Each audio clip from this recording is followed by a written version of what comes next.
That's a huge oversight. Chris Beard. I mean, he freaking took Texas Tech to the national championship game. Never has a domestic dispute. Texas last year could have been a Final Four team, and I think he's Tier 1. He's definitely Tier 2. I'm with off-court stuff. That's off-court stuff. I'm picking and choosing now because there's so many of the rest of basketball. Hubert Davis. I mean, he's taken a team to the Final Four, but that was a championship game. But boy, Carolina fans were very critical middle of the season. They went on one of those magical runs. I think it's better odds you find that's an outlier. I would agree. When he's done. Jamie Dixon, TCU. He used to be a Tier 1 guy or close to it. Andy Enfield, USC, is down there. Dusty May is Tier 3. Fran McCaffrey, Iowa, Tier 3. I bet that went over well in the McCaffrey household this morning. Where's our man Andy Kennedy? I've not got to him yet. You think Fran threw something against the wall when you're at it? Buzz Williams, Kevin Willard, they're Tier 3 down there. Is there a Tier 4? They didn't rank Tier 4. Come on, don't leave out AK. Come on. Don't leave out AK. He's been to the tournament. Are you kidding me? Andy Kennedy, Tier 4? What a bull crap list that is at The Athletic today. I'm glad you brought it up. Yeah, I did that without checking to see where AK was. He's Tier 1 in our book. He's Tier 1 in our book. Come on, The Athletic. Who's Dana O'Neill? Male or female? Dana O'Neill. That's a female. She helped write this story. Dana O'Neill and Brendan somebody. Boo, boo. All right, that's our show today. We are back with you again tomorrow at 9 a.m. Central Time. Overtime today, Brownie. It is going to be ball. We had a fun talk with Tom Luganbill about college football yesterday. Ball is next. If you love a little Luganbill, you get that coming up next. Don't have to change anything, but we do ask you, give us a thumbs up, like, and subscribe. And when you get a second, go over to Disrupt the Media as well on YouTube. Like and subscribe there. Until next time, God bless you, and God bless America.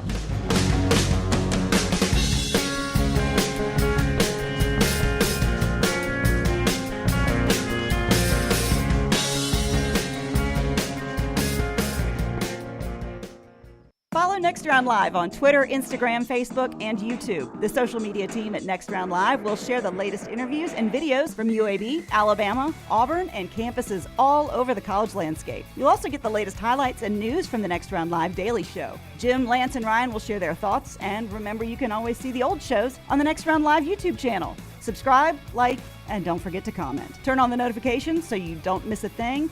It's Next Round Live on Twitter, Instagram, Facebook, and YouTube. You've been wearing that thin, raggedy t-shirt for years now, and people cannot stop whispering and staring in your vicinity. We've all been there. Luckily, there's a solution to your lack of fashion and social cues. At NextRound.store, they have plenty of options when it comes to a variety of shirts and hats. Once you start putting that Next Round gear on, be prepared to make new lifelong friends and hundreds of unforgettable conversations. Hope you like random high fives in the street, because that's what you're getting after visiting NextRound.store. You want to look great while supporting your favorite show? You know the place to go is the official Next Round store at nextround.store. Yes, there are .store domains, and we have one. From shirts to hoodies to hats and all kinds of fun stuff, you can rep the Next Round anywhere you go. At the beach, Next Round hats to block out that sun. Up north in the winter, get you a comfy Next Round hoodie. Just need something to put your $20 beer in at a game? Get you a Next Round koozie and throw that thing in your pocket. You never know what stuff Jim's going to make me put in there next. Check it out. It's the Next Round store at nextround.store. The Double Down Media podcast family is live and full of content for all ages. The Mystery Fifth Hour gives the Next Round host a chance to talk about everything but sports. Pour a glass of Bama and bourbon, our weekly college football conversation, while sipping on some of the most interesting pours in the bourbon world. And in our Not For All Ages podcast, The Last Call, LT takes off the gloves for in-depth conversations with stars like Taylor Hicks, presented by Redmont Vodka. Find these podcasts and more by searching The Next Round on Apple, Spotify, and on our website, nextroundlive.com.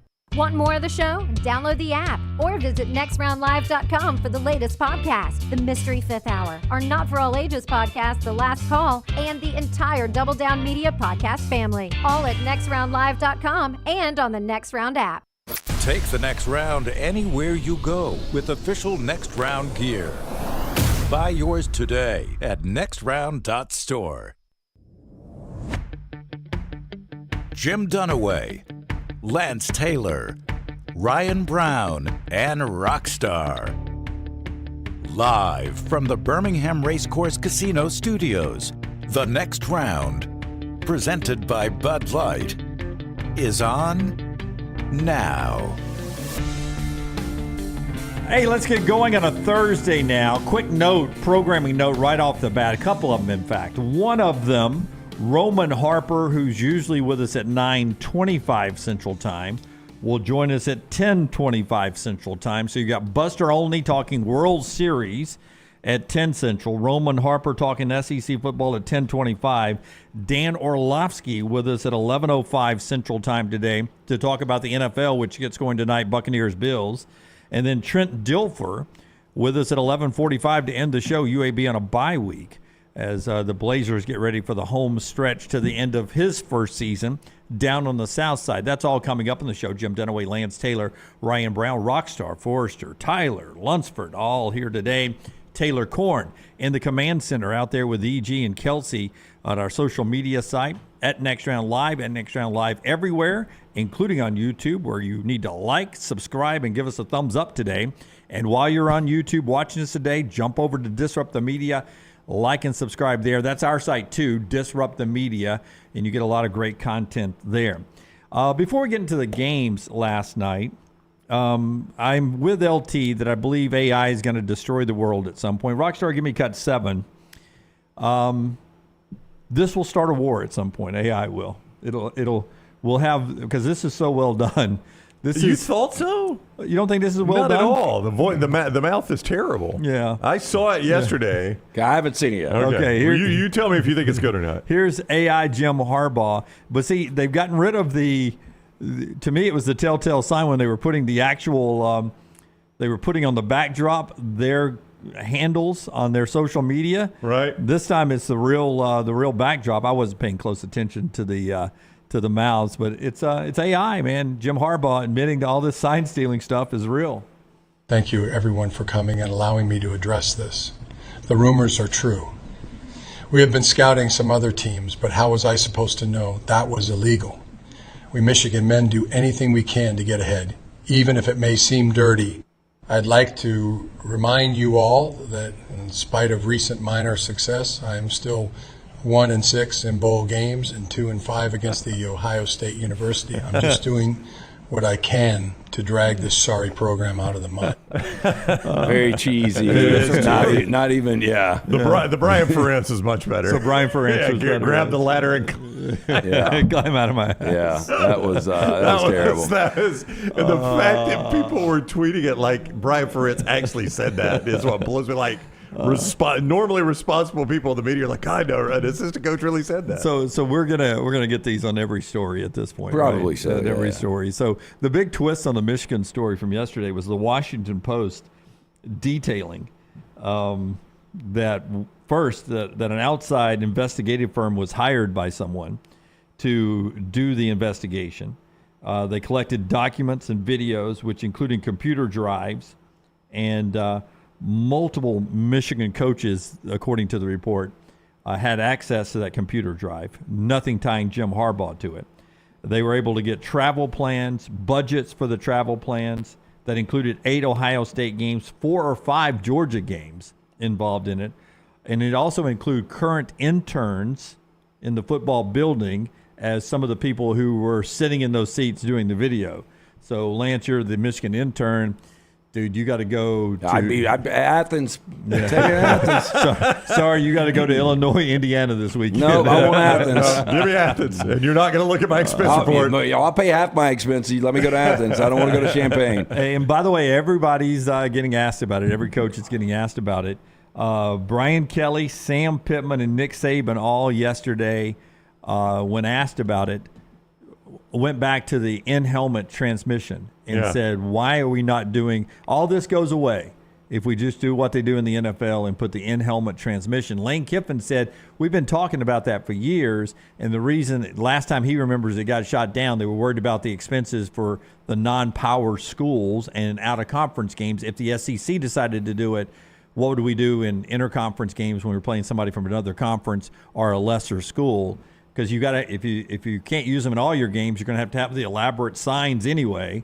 God, it just would clean up college football so much to get rid of those stupid signs I think and those stupid curtains. This is probably going to push to get that done. I think that's one of the few things that comes out of this. I asked Brock Heward. So Jim Harbaugh in Michigan doing the Lord's work. We're going to clean up college football by getting the helmet transmission. And I forgot what the transition was. I was like, I hate to bring this up. It's a story that's getting beaten to death, and he did this immediately. I think everyone is sick of talking about it, and I hate it for. Well, I don't hate it for them. They probably want to do this. Slaybach and who else are on the beat to get Pete Thamel and Mark Schlabach. Boy, you talk about a miserable life. It would be uncovering this thing. Oh yeah, having to dig for that crap. Yeah. Do you I'm seeing less and less of the picture boards. I think that has almost gone away. That was a fad. Who had them this past weekend? See, there's my point. Yeah. Somebody had them this past week. Yeah, you got to think of a team that had them. It seems like 90% of the teams had them. I know. And maybe 90% don't now. Yeah, it's quickly going away. That has, which tells me that's gotten easily hacked. Doesn't Alabama use them? I haven't seen it this year. They have in years past, but I have not seen it this year. Lunsford said, yeah. Lunsford, they're using them? That was the game I was at. I was like, somebody had them at the game I was at. And I thought it was Alabama. Yeah, so it is Alabama, Yeah, I hadn't noticed that much. Because one of them was a poop emoji. And I was like, well, that describes Alabama's offense. And it was an offensive play. Yes. I'm surprised your grandmother from the mud puddle called it poop.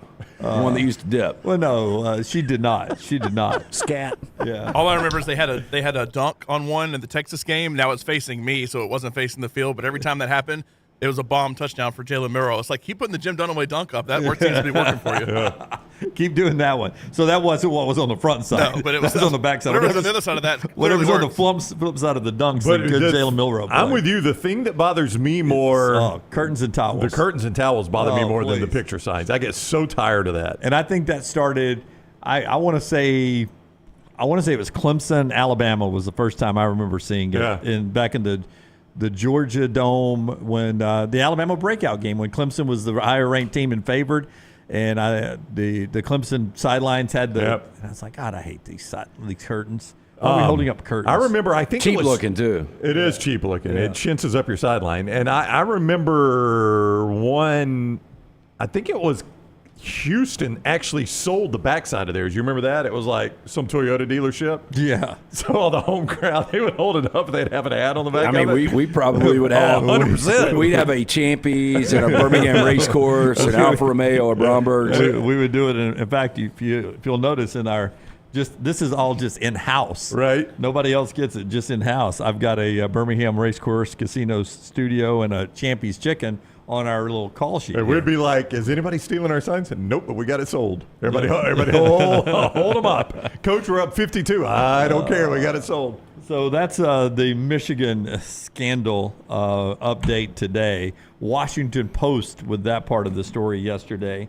And by the way, the Sports Illustrated folks say that Scallion admitted on a text, and if you don't think your information's out there, by the way, they've got a text from him in 2021 when he's bragging to another student that he was able to steal signs from the TV broadcast, which would be legal, of an upcoming Michigan opponent, and was standing next to Josh Gaddis in 2021 watching their signals and then telling Gaddis what kind of coverage the defense was going to be in to help him out in calling plays.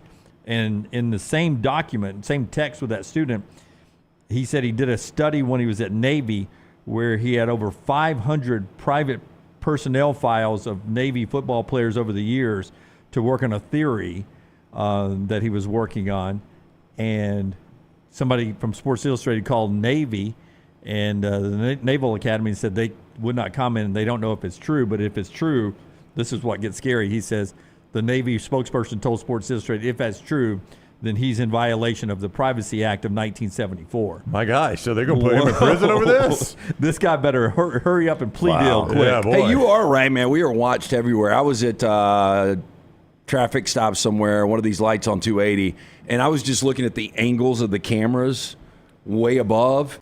And then, I don't know if you guys have seen the story with the guy that rigged the Iowa lottery. And a recent story? Yeah. He rigged it? Yeah, it's pretty cool. I'll try to pull it for trash. But, yeah, he rigged it, and in Iowa, you can't anonymously pick up the prize. You've actually got to go yourself. So he had this thing staged where he posed as an attorney from Canada, and they asked him, they were like, okay, what were you wearing when you purchased the ticket? So they had the surveillance of the convenience store for the person that picked up the ticket. I mean, that's how exact everything is. And so much for this, we keep surveillance for 48 hours and it's gone. Yeah. Well, I mean, Remember, because I tried to get you tripping over the pump.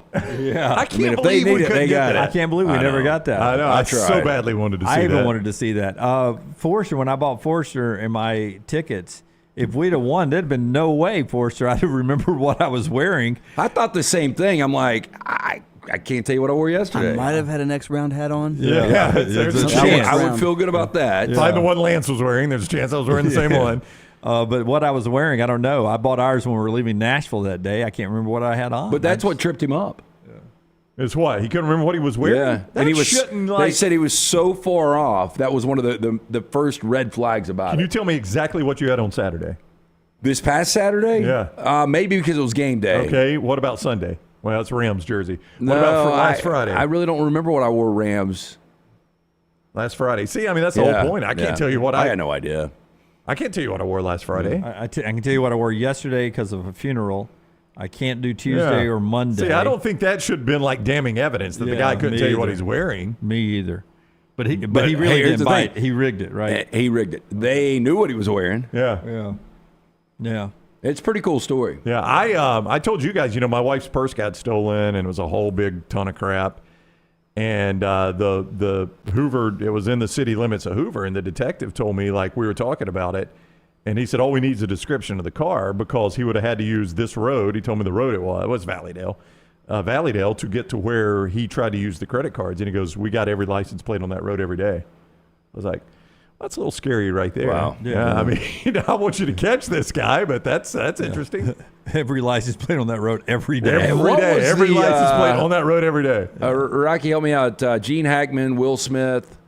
Enemy of the state. Enemy of the state. And when I saw that, I was like, we're never going to be in a world like this where everything is watched what you do. Yeah. And we are in a world like that. Yeah. I mean, the cell phone last night, we were talking about, what were we talking about? Deion Sanders at dinner or something? Yeah, we were. And immediately it pops up on your wife's cell phone. Yeah. That's right. It did happen. Yeah. No, it was there was something we were having a conversation up here. I think it was with you guys on the back row last week. And I sent y'all a text, I think, when I, like, later on, whatever we were talking about, it was in my algorithm on Instagram, like an ad for it. And I can't remember what it was, but I remember sending a Scott text. says Willie Nelson. It was Willie Nelson because you were talking about Willie Nelson. And I haven't played Willie Nelson on my Spotify or anything. And then all of a sudden I get home that night and then tickets for upcoming Willie Nelson concerts in my Instagram. And I was like, that is freaking crazy. Yep. Rockstar talking about Willie Nelson and me in the conversation that I didn't want to be in, and it pops up on my. I saw that he walked in and stayed. Willie, I don't want to be here. Is this seat taken? Yeah, our friends at Odie's bringing you part of the show today. Tell us about our friends at Odie's. You were there last night. What was the question? The question last night was, which came first, Katy Perry, and Brown knows this, and now Rocky knows this, or Super Mario Brothers? Katy Perry or Super Mario Brothers? Now, I thought about this after dinner when you were looking for the question, is you said Mario Brothers was 1 year and Super Mario Brothers was another year, right? Yeah, Mario It Brothers. started out as Donkey Kong, Jumpman was Mario. Yeah, that's and right. then it came Mario Brothers, Okay, then it gotcha. came Super Mario Brothers. Okay. Katy Perry right now. She had a birthday yesterday. Seems to be 40. Am I close? Very close, 39. 39. And these are always close. Yeah. So 40 years ago would take me back to 83. She was born 84. She was born in 84. Super Mario, I'm going to say, is younger. Katy Perry's older. I'm going to say 88. 85 Super Mario Brothers. Yeah. Little things we throw out. Odie's Team Trivia. We do that every Wednesday night in Crestline. Tonight, we will be at the newest location in Homewood. We've only had the opportunity to get by there one time. Looking forward to it tonight. We're going to be doing Bud Light game night from 5 to 7. Just hanging out from 5 to 6, drinking some of those ice-cold Bud Lights in the buckets. You can sit inside or outside on that patio. 6 to 7, we'll be doing the live show. Come see us. Live music every Friday, Saturday. Great food from Rodney Davis. It's Odie's Tavern, Crestline Village, and tonight, right there in Homewood. Tell me, Lunsford, what was I wearing when I bought the tickets for Forrester and I? You're wearing a blue polo shirt, I think a Ralph Lauren polo shirt maybe, then a gray, like dark gray pants, maybe brownish, I don't know, and then your blue dunks. How do we know this? Yeah, how do you know this? Magic. When did you buy those tickets?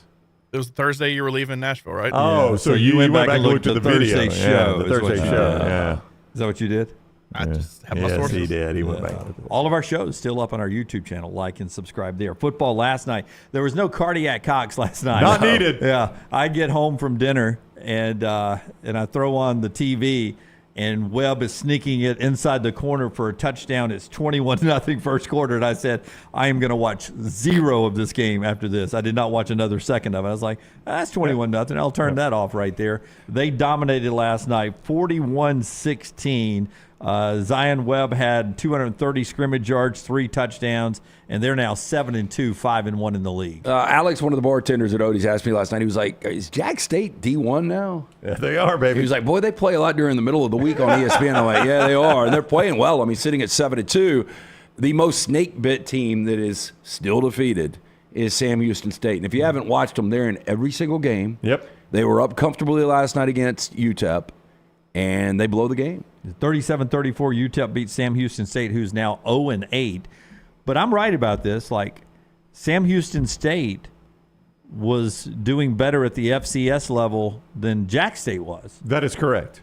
But as they've transitioned up in the same league, Yep, Jack State's dominating them. Jack State is 7-2, Yep. and Sam Houston State's 0-8. I don't know what changed there, but I mean, to a certain extent, head coaching change. I mean, this is only the second year for Coach Rodriguez at Jacksonville State, so you've got to, I think, at least credit some of this to him getting his players and his system in there.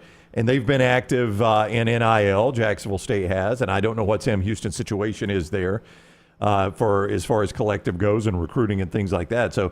I don't know the difference there. I mean, Jack State's got a path to 10 wins because I was telling Dunaway this before the show, Lance. They got a long week now before going to Columbia and playing South Carolina. It wouldn't blow you away if they won that game. I mean, South Carolina's a definitive favorite. I was talking to our man JT the other night, and he's like, "I think Jack State's going to win this game." I don't know if I would say I think Yeah. they're going to win. Well- but it wouldn't blow you away the way South Carolina's played No, this year. probably not. I still don't Probably trust Zion if you've got to throw the football. No. On Sam Houston State, though, you think about this. They've gotten blown out one time at Houston, but they lose in Provo to BYU 14-0. They lose to a really good Air Force team 13-3. They were up Jacksonville State in the fourth quarter. They lose that game in overtime 35-28. They were up on Liberty. They lose by 5 to Liberty, who, by the way, is undefeated. New Mexico State got about 14. They lose by 6 to FIU. They lose by 3 on a last-second kick last night. This team is completely snake-bitten. They really are. Now, people are asking about Jack State's bowl situation because that got them to 7 wins last night. And as I said, there is a path to 10 wins for them, but they're already bowl eligible. Yeah. And they're technically postseason ineligible because of this archaic rule about teams that move up. I have no earthly idea when that rule hasn't been changed by now, but it hasn't. Yeah. Bobby from Homewood made a great point. Pritch Law and some others were talking about it on Twitter. It was put in so that you couldn't just come up and start stealing our money when you joined the league initially. You needed to come up and earn your money. Yeah. But now, as I pointed out to them, in some cases, like Jacksonville State, they came up to basically save your league. Yeah, they were going to full tents. Yeah, Conference Yeah. USA was not going to go nowhere unless you were able to fill some holes in Liberty and Jacksonville State, and those people were able to jump in and save your ass. So now you're keeping us from getting money? Well, and I was told by someone, I asked the question last night because I was asked, why are they ineligible? So I reached out to someone, and he said it's really an archaic rule. He goes, the initial reason for the rule was before money was so big in these conferences to make you basically think twice, can we afford to do this? That's right. And see, now the money is so good in these conferences, like when Jacksonville State moves up, even in Conference USA, it is such a financial windfall for them versus what they had on the FCS level. It makes total financial sense. I mean, it's more expensive to run one of those programs, but you're getting much more money, even at the Conference USA level, which is a terrible TV deal. Yeah. And, your it's point just such an old rule. Your point is, how do they get bowl eligible? Can they still go to a bowl game? What are you getting to here? Well, if there are not enough teams to fill, Jacksonville State, James Madison, those teams can be eligible to go to a bowl game if there are not enough bowl eligible teams to fill. Yeah, like last year Rutgers went because there wasn't enough, and their APR was good, so they were a 5-win team who went to a bowl game. They're now bowl eligible this year, Rutgers is. So before you start going to the 5 and 7 teams and their APR, their student rankings, James Madison and Jacksonville State falls in ahead of them. Unfortunately, there's one team now who's ahead of those teams, which is New Mexico State, who got their 6th win this past weekend. They're now 6-3. they could not win another game and be 6-7. They've got 13 games, so they've got to win 7 to be bowl eligible because they got 13 games. But because they've got 6 wins already, they would fall ahead of James Madison and Jacksonville State. Jeez. Shouldn't be this complicated. It really should be. I was talking to Luganbill yesterday about James Madison, and it's just an incredible job they've done. And when you look at the schedule, they could end up 12-0.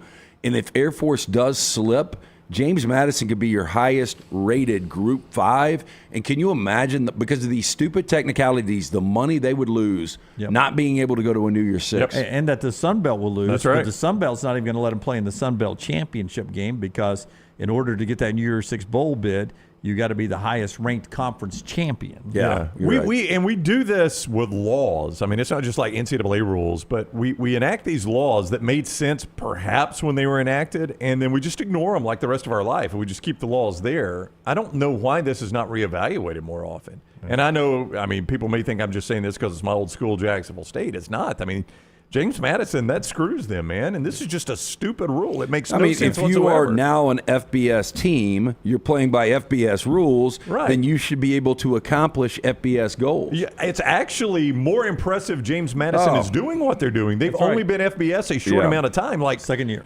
South Alabama and Troy and Georgia Southern and all those other Sun Belt teams have had a huge head start on them roster-wise. I mean, they've been able to cobble this thing together and perhaps win that conference in a very quick manner. It's actually more impressive that they're doing it. The fact that you're able to jump up and be in the conversation for a bowl game, there shouldn't be an obstacle that keeps you from there. I agree. It should be impossible for you to jump up and make a bowl game. But here we are with these two teams.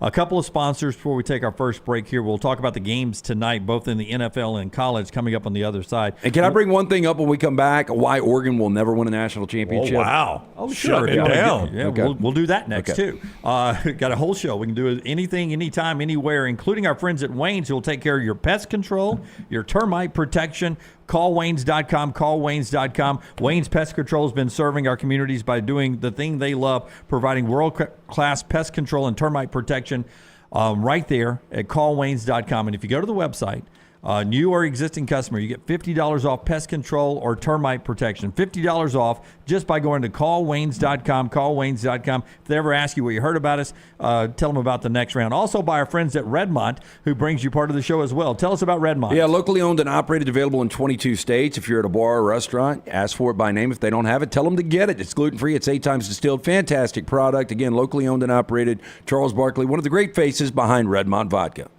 Follow Scott Forrester on Twitter at Scott Forrester TV. Harbin's Outdoors is an award-winning landscape company specializing in installing custom fiberglass pools, landscaping, and hardscaping. Jeremy and his team are a one-stop shop for your pool construction needs. Harbin's does it all, from the install to the final hardscapes around the pool and everything in between. It's beautiful work. You can find them on Instagram at Harbins_outdoors to see it for yourself, or call or text Jeremy directly, 205-300-0718. That's 205-300-0718. At Harbins, you and your home are the center of all that they do. The Next Round is so much more than the show you get from 9 to 1 each day. So make sure to head to our official YouTube channel at Next Round Live and subscribe to get all of our latest content. We, of course, have plenty of specialty content and shorts based all around the sports in the heart of the SEC. But we also talk pro sports, gambling, lifestyle and entertainment, and so much more. It's the Next Round YouTube channel, where you never know what you're going to find next. Subscribe now to see the latest content and get notifications when we go live. That's at Next Round Live on YouTube. DryTech Water Restoration is a locally owned company that specializes in mold remediation, fire and water damage cleanup, and SteraMist services. DryTech's goal is to provide clients with expert guidance when dealing with any home disaster. DryTech's highly trained specialists are available 24 hours a day, 365 days a year. They will work closely with you and your insurance company to make sure the process is stress-free as possible. Call DryTech today, 205-637-0143. The moment you discover damage to your home, DryTech's team will handle the rest. Stop by the New York Butcher Shop and pick up the finest in certified Angus prime beef steaks and burgers, premium pork chops, ribs, and all-natural chicken cut to order just for you. Their chef-prepared entrees and side dishes are the perfect dinner-to-go choice for your family and are ready to heat at home. With a great selection of fine wines and desserts, the New York Butcher Shop is your one-stop dinner shop. 2 locations to serve you, Cahaba Heights and on Highway 119 in Greystone. The New York Butcher Shop, rare quality, well-done service. Red Wing Shoes is pleased to announce the ultimate fit and comfort savings event during the month of October. Mention the next round and receive a special discount of up to $30 off. Visit your local Red Wing Shoe store in Pelham or Trussville to have your feet electronically measured. A certified fit specialist will then recommend the proper footwear and orthotic to ensure you receive a comfortable pair of boots or shoes. So be prepared as the fall weather begins to change. Enjoy a pair of classic Red Wing Pecos pull-ons, Heritage Iron Rangers, or Vask hiking boots from Red Wing. Hey, Ryan Brown here from the Next Round. Do you want to help pay for my kids' college and look great while you're doing it? You need to go to the Next Round store. Everything from hats to short sleeve and long sleeve t-shirts, sweatshirts, hoodies, zip-up hoodies, and much more. And we're adding new things all the time. Why would you not want to see my kids get a great college education and look great out in the public while you're doing it? Get the gear we wear all the time on the show, and there's only one place to get it. nextround.store. That's nextround.store.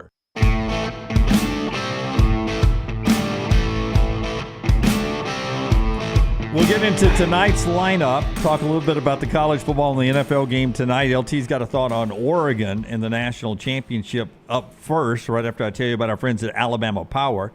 Did you know, and I hope you do by now because we've been telling you for about a month now, that you can set up payment plans, monitor how much of the electricity you're using at your home, if there's surges going on, maybe there's a problem going on with your air conditioning or heat or something. It's all controlled in the power of an app right in your hand with our friends at Alabama Power. You can make that payment plan and find out a whole lot more about your account right now if you download the mobile app by searching Alabama Power in your app store, both Apple and Android. Alabama Power in your app store, or go to this website, alabamapower.com/mobile app, alabamapower.com/mobile app. You had a thought on Oregon. Yeah, so for whatever reason, this thing popped up on my screen and it said Bodacious, and it had Bo Nix doing this with Bodacious all in bold letters above him. That's their Heisman thing they've been using at Times Square and places like that. So I clicked onto it, and Oregon's homepage, their top story today, apparently they do this every week, the Oregon football Week 9 uniform reveal. Oh, yeah.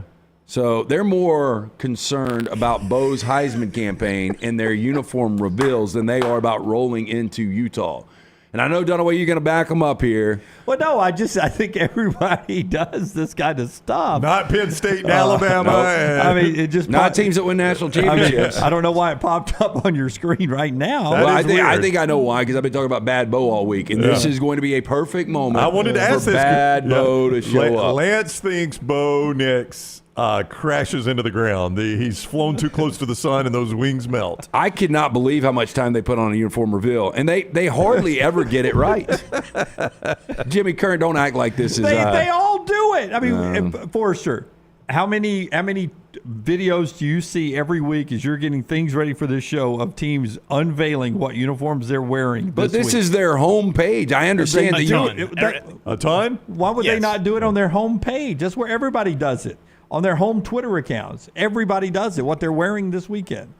Look, they had really good uniforms last week. Just stick with them. Stick with your traditional uniform. Yeah. I thought you've said before you liked the Oregon I like uniforms. that Oregon did it differently, but now it's gotten like they did like a Jackson Pollock, like a splash paint. I mean, the eggshell. That was the chocolate chip cookie dough or whatever they called it. Yeah, cookies and cream. That was against Washington. Yeah, cookies and cream. Hey, how'd that work out for them? Well, they lost, Lance. They shouldn't have gone for it. Last week, really good traditional uniform. They win. Now they're doing another big uni reveal in this Bodacious, and he's going to shit the bed. Boy, he has not had a bad game this year. Not a single bad game Here he this comes. year. So you give me his stat line Saturday. This is their uniforms this weekend.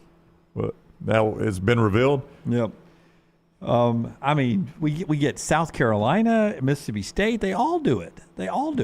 On what uniforms they're wearing this weekend. Well, listen to who you're talking about, Jim. South Carolina, Mississippi State. I think Tennessee All did I'm it. saying is this is another reason Oregon will never, clean read, win a national championship. They'll never win a national championship. I mean, what basis do you have on that? Well, let me They've think played about in it. 2 since 2010, and they've never won won a one. national That's right. championship. That's right. USC hasn't played for one. And They've won plenty. Not since we played for national championships. They've won 0. They don't do uniform reveals. Since we've played in a playoff or a BCS that somehow it's not voted on by the LA media, USC's won 0. Quality institutions. You can say that about a lot of them. Yeah. How many have Michigan won? 0 since we've been playing for them. Right. They don't do uniform reveals. Yeah. What is Bo's stat line? Give me Bo's I didn't stat know line. you were. Yeah, I didn't know you were such an Oregon guy. No, I'm not. I just you start trashing. No, but I knew Oregon. I knew which direction you would go on this. Because I'm on Twitter every week and I see everybody do these reveals every week. Like it's this. not just Oregon. Not like this. Oregon has always taken it to another level. They always have. Yeah, and I think if it was. They've always done dumb Heisman campaigns. They've never won a Heisman. Okay, that is true. Yeah. It's a neat novelty Oregon football. Hey, would you pull me up the Los Angeles Rams Twitter account if you can, Forrester? What they revealed yesterday, they put out a transaction report yesterday announcing the transaction, the arrival of Sean McVay's kid, of Jordan John McVay was the transaction yesterday. Yeah. He arrived in a you had this on your notes. You must have thought it was important. A transaction report. Hey, Jimmy Curtin. Did you have it on your notes? Was it important for you? Right here. Yeah. Right here. Yeah. By the way, Veronica with a K. And I think she's international. And the baby international. and the baby are doing fine. Well, that's good to hear. Yeah, I put it down because I had a good bet that it would come up at some point in the show today. I hadn't brought it up all week. You talked about it last week. You were one of those, I heard that 5 days ago. Yeah, they were talking about that 5 days ago before the game against Pittsburgh. I want to get to Bo Nix's stat line. Okay, do it. No, I'm asking Lance. He thinks it's going to be a crash and burn for Bo Nix. This is a guy, and just let me set this. Marcus Mariota does have a Heisman, I think. Oh yeah. Okay. Go ahead. Just to give some context to what Lance is about to say about Bo Nix's bad Bo is coming back. On the season, if you haven't looked, 78% completion percentage, almost 2,100 passing yards. He's been amazing. 19 touchdowns, 1 pick. He has not had a single game this year where he completed less than 72% of his passes. He has not had a single game this year where he's thrown for less than 245 yards. He's not had a single game this year where he's thrown for less than 2 touchdowns, and he's only got the 1 pick. So against Utah on the road in Salt Lake City, against the Muss, the student section, his stat line is what? Give me completion So when you percentage. look at Utah, they've only given up more than 14 points one time this entire season, and that was last week in the Coliseum against USC, the game that they won. And I thought USC would play well offensively based on the fact that they played so bad against Notre Dame. But Caleb Williams still 256 passing yards and 0 touchdowns. Yeah, they like I think you're going to get more in that realm now that you're playing at Rice-Eccles, but I'll throw not 1 but 2 picks up there for Bo Nix. Okay, so 2 picks. Less than 72% completion percentage. Oh, yeah. You can see that falling down maybe in the 50s? Well, I don't know about the 50s. Probably low 60s. Give me a yard. What do you think his... you don't think they win the game? I think it's going to be a tight game just because Utah's still so beat up and you've got a backup quarterback. Yeah. Well, as long as they win the game, what does it matter what his stat line is, right? You're playing to win the game. Right. What is what do you think is yardage total? But I don't know if they win the game. I lean Utah wins the game. I think around 250 to 300. Okay. So it would be his worst. That'll be his worst day. I would agree with you. What's the point spread? MyBookie.ag. I'll look at the update. Oregon 6.5. 6.5 is where it opened. I'm shocked. I thought this thing would be more in line Oregon 3. Because I remember the first time we brought it up, Dunaway did this is why I was so stunned that Lance used this in his upset alert. Dunaway did the Utah. I'm getting points. With Utah. Hey, it is weird. Now, look, Vegas typically knows a lot more than we know. Right. But, I mean, over the last 5 years, they are 26-2 at Rice-Eccles. I don't know if they know more than I know. Wow. I was talking about this Utah getting points thing back on Monday. Dunaway, I mean, Utah's catching 6.5 at home, and I'm sitting here thinking, well, this is how Vegas is built. Yeah, this might just be a complete whiff on my part, but Utah, every week they get doubted. Every week. 6.5. Total of 47.5. That feels like a lower total than you would think, which would favor Utah with that defense, right? 100%. Well, I mean, their games. Florida 24-11, Baylor 2013, UCLA 14-7, Oregon State 21-7. I mean, it's not a lot of fun football to watch. I mean, for instance, USC is at Cal. Not a terrible defense at Cal. I mean, when you look at Cal's defense, that totals 67.5, 20 more points in that game than Oregon at Utah.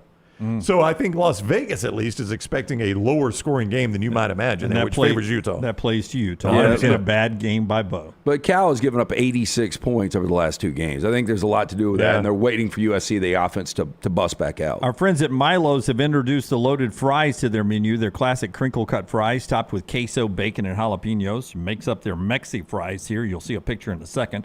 100% pure ground beef, grilled onions, Milo sauce, and queso makes the saucy fries. You can download the Milo's mobile app today using the promo code NEXTROUND, and you'll get one of the new loaded fries for free. Again, the Milo's mobile app, download it, use the promo code NEXTROUND, put those words together, next round, and that gives you the new loaded fries for free right there when you download the Milo's app.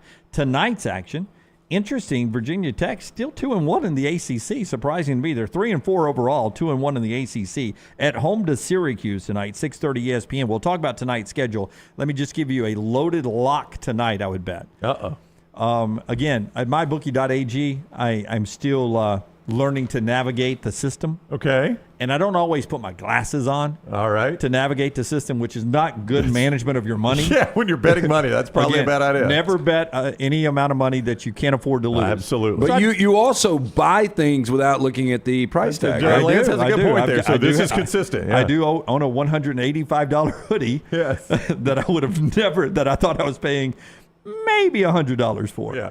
High end. Yeah. Didn't have my glasses on then either. Right. So I didn't have my glasses on.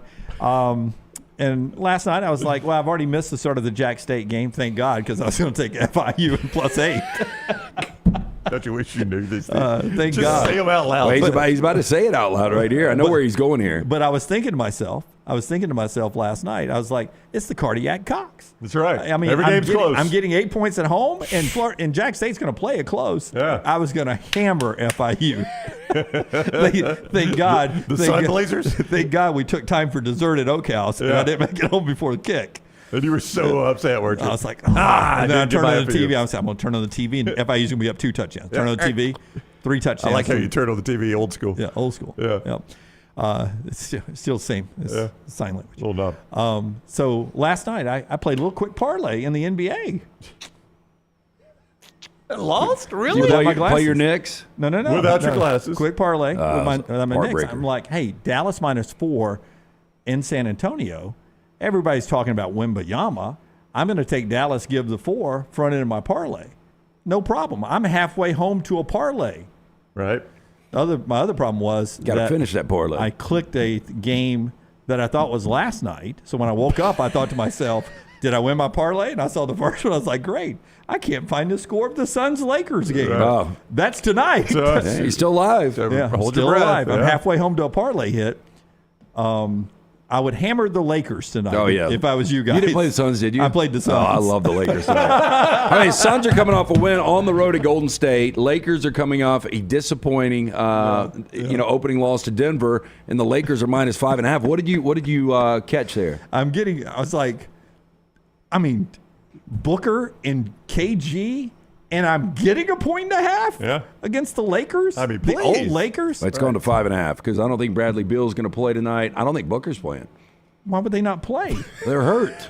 It's the freaking second game of the season. It's not. They're not managing minutes here. This is legitimate injuries. Wait, Why would they not play? He said. Why would they not play? Yeah, I think Devin Booker fell downstairs last night. Yes, they're NBA They're getting players. paychecks. They literally get paid to play. Booker is out. Yep. Did this all happen after I played them last I night? think I'm Booker, sure 100%. I This think happened Booker. after 6 o'clock last Sure, night. going up the stairs. Yep. 6 o'clock Central. Yeah. No, I mean the number went from 1.5 to 5.5. Yeah, I got them at 1.5. I wondered why I couldn't do my cash out. Yeah. It's because it's not Hey, available. if we're you waiting just because would of the injury. well, here's what's going to happen now. He gets it at 1.5. If you would have waited, you would have gotten a 5.5. So this thing's going to Oh, no land doubt. anywhere Yeah. from 2 to Yep. 5. No doubt. The great things at my bookie, you know what you can do? I could have clicked that little icon that would have accepted any point changes. You got a little icon you can click. Now, sometimes it doesn't go in your favor. Right. But if I'd have clicked that, I'd be getting them at 5.5 tonight. Yeah. I'd hammer the Lakers if you guys are already on mybookie.ag. If you're not, you can do that using the promo code next round. That is correct. 110% sign-on bonus. Get free money you can use right away the way Dunaway does it. Yeah, right there. So don't even put your glasses on. See if you can get that. I've got another play tonight too in the NFL. You definitely want to hear I this. know what you're going to do here. You're going against your Bucks. Well, I think. Yeah. I mean, Baker Mayfield has a leg and Chris Godwin has a neck. They're going to both try to play, but they're questionable. Vita Vey's got a groin. The Bills. I think the best thing for the Bills is for Baker Mayfield to play. Yeah. The Bills have been the most inconsistent product in the NFL. Yeah. I would take the 9.5 and hammer the Bills tonight. Well, the Bills got to get off to a quick start. You know, in this funk they've been in the last 3 games, you know how many first half points they've scored in 3 games? 10. That ain't good. Yeah, averaging basically a field goal a game in the first half. You got to get off to a fast start, especially at home tonight against Tampa. They're laying 9.5. I lean Bills right now. Josh is right. I need to hedge my bet tonight. So what do I do? Well, no, I could get caught in between. Yeah, now, 100% you will. I could get caught in between now, right? Yeah, if you were getting 5.5 and then it went down to 1.5, you could hedge it. Yeah, but don't try to hedge it now because it could fall between 1.5 and 5.5, and then I get double walloped. Yeah. Boom, boom. Concussed. Gambling concussed. Thanks, Josh, for the bad advice in gambling. The one thing Dunaway does not need is any more bad advice. James, thank you. Lakers are not beating the Suns even without Booker. He's pretty good, I'm told. He moved the line 4 points just being out, Dunaway. If KG was out, it wouldn't have moved that much, right? 4 points big. Yeah, that's a big swing. He, I'm told from the first game that I didn't watch that Booker played like an MVP candidate in the first game. Seems like he could suit up and play in a second game. Yeah. In an 82-game season. All right. I keep saying KG. You're right. KD. It's KD. KG. All the Ks. All right. When we come back, we will jump into our stock report today in college football, and we will talk to Buster Olney and Roman Harper in the next 2 segments. Our friends at Way to Wellness bringing you part of the show today. You can be in a good mood like me, man, and just have so much fun picking winners, nothing but winners, at a smooth 184 pounds. Thanks to my friends at Way to Wellness have helped me get my blood pressure and cholesterol in a good place, plus it jump-started my weight loss journey. You can get more details at planforme.com. A planforme.com will take you to the Way to Wellness website. You'll find out about Leslie and her board-certified team. Every plan's different, no cookie-cutter plan, but they don't have contracts, so you're not locked into something for a year. They have a free consultation for you.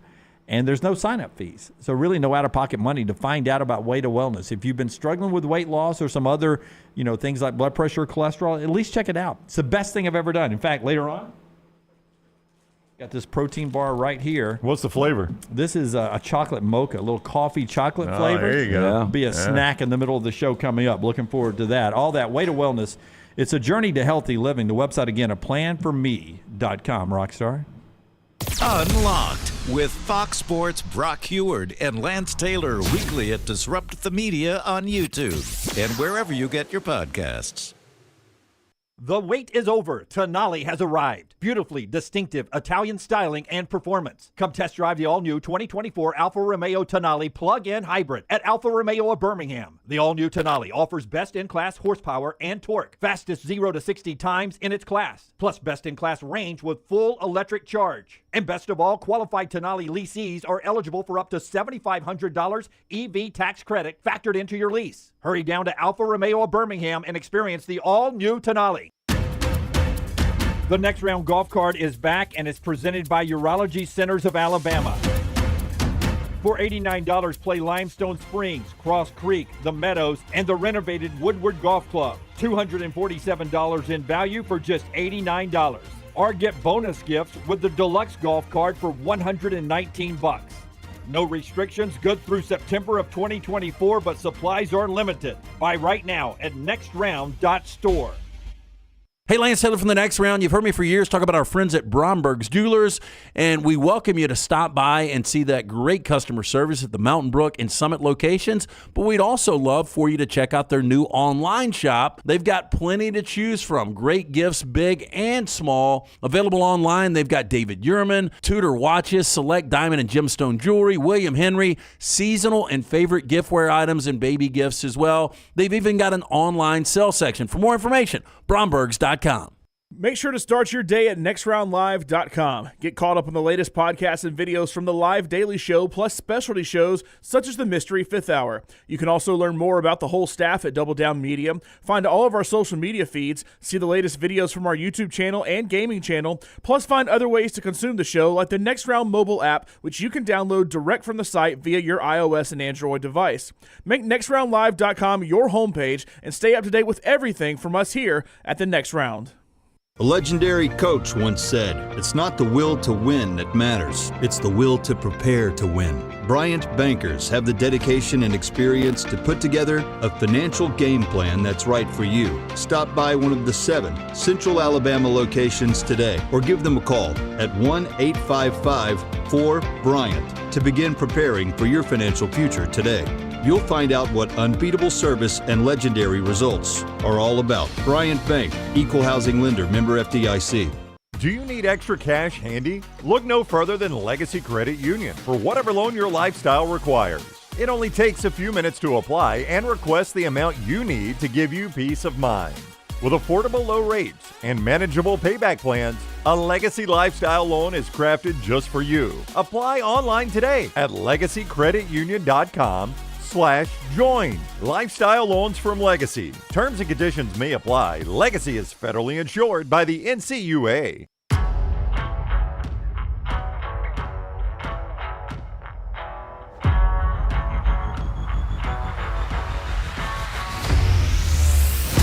Back with you on the Next Round. Auburn getting ready for their big game at home with Mississippi State this weekend. Rockstar, can you give me cut number 1? This is Hugh Freeze. Gets asked about play calling. Should he be involved in the play calling maybe a little bit more? Is he involved in the play calling? How all that's working? Is Auburn looking for a little offense this week against Mississippi State? Sake is on game days. Are you doing any play calling, or is it all Monty, or is it? It's Monty is calling the plays. I obviously have input, and so I'm never one to sit here and say to place blame on coaches. It's a combination. It's all of us that I listen to the plan and evaluate it, but it's harder for me than I thought with the verbiage and stuff to be real involved in every area. I paid a lot of attention to tight red zone. We've been pretty good in the red zone at times, but we're not getting there enough to find out if our plans are really good or not. But so it's a combination. I'll jump in from time to time, as do the O-line coaches and others. And but Monty is the play caller currently. Currently is the key word there. I didn't know if that was the same cut that I was thinking about, but he gets all the way through that answer talking about Philip Montgomery calling plays and uses the word currently at the end. Yeah, and which is a heck of a qualifier. Yeah, it really is, because, I mean, if you said, hey, look, he is our guy, there's a reason I brought him in, and I've got full confidence in him, that is much different than saying currently. Currently is, I think we're probably going to open another door. Yeah. And Hoke has already reported, Justin Hokanson, on 3 Sports covers Auburn for AuburnLive.com, that Freeze recently has been calling the Robbie Ashford plays, and Montgomery has been calling the other plays. The plays that don't involve the Robbie Ashford package. If Ashford plays the whole game, Freeze calls the whole game? Well, I mean, you wonder, right? I mean, does he feel more comfortable calling those plays? And again, we saw this yesterday where Hugh Freeze asked himself the question. Will it be a full Robbie Ashford game? We'll wait and see. I mean, he brought that up. Nobody asked him that. He brought it up himself. Better record, same record, or worse record? Mississippi State and Auburn right now. Who's got the better record? Or do they have the same record? I think they got the same record, don't they? Yeah, they got the same record. They're both 3-4. Mississippi State's 4-3. Really? They feel 3-4. Oh, yeah, because they beat Arkansas this past week. Yeah. Yeah, they had yet to win in conference until this past week. Doesn't feel like it, but Mississippi State's 4-3. 2 wins away from bowl eligibility. That'd be if Zach Arnett gets some bowl eligible, well, you say 2 wins away, you got the rest of that scad. I don't know it's why I pretty just hard. went. I don't know why I just went that way. It's a pretty big game this weekend for bowl eligibility. Why you went scared? Well, I went scared. That just sounded awful when I said it. I don't really know why I did For both that. teams. This is a big game, both teams, bowl eligibility. You don't think Auburn can get there without this game? You lose this one, you're 3-5. I know. Yeah. It's going to be tight. Well, let's do State real quick. I don't think Auburn gets bowl eligible if they lose this one. So State upcoming after this, they've got Kentucky at A&M, Southern Miss, and Ole Miss. Southern Miss is horrific. Right. But, boy, there are not a ton of wins right there if they don't win this If they one. win, give them Southern Miss. That's 6 bowl Yep, eligibility. they make it. Auburn, if they win, they got a fighting chance. If they win, they're to 4, and they're at Vanderbilt next weekend, which you would feel good about to get to 5. They're at Arkansas, who's playing awful football right now. That could be your path to 6, but they still got New Mexico State. If Auburn wins this one, they go bowl eligible. New Mexico State's 6-3 right now. Yeah, coming to Auburn. Yeah. I like that. Jack State gets them the week after. If that game was in Las Cruces. Before we do our stock report, and Brownie will tell you about Moore's, I sent this out on Twitter a little bit earlier today. Loser of South Carolina, Texas A&M this weekend puts the O in October. The loser of South Carolina, Texas A&M goes the month of October without a win. Last win for South Carolina, September 23rd. Last win for Texas A&M, September 30th. And this is the last game in October. Loser of that game did not win a game in October. Wow. I think this one might get him, Lance. Now that I know that it's $19 million up front and the rest of that is staggered, thank you, Jim, for reading someone else's reporting.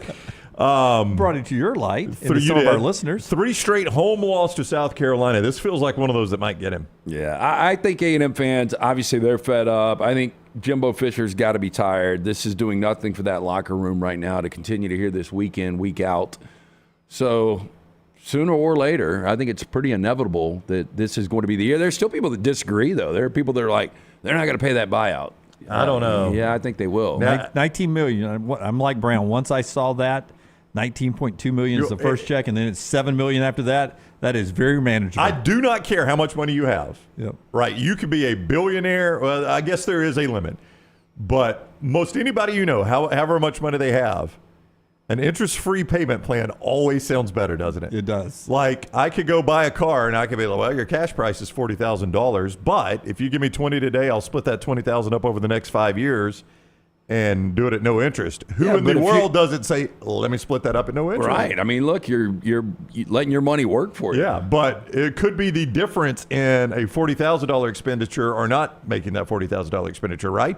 And I know you got a ton of money, but when I find out, there's a payment plan for Jimbo Fisher? That's right. Interest-free? Absolutely. Sign me up. Sign me up for that. Buster Only coming up at the top of the hour, then Roman Harper, stacked with interviews. Let's get now to our stock report, brought to you by our friends at Moore's Marinade after Rockstar hits the big button. The College Football Spotlight.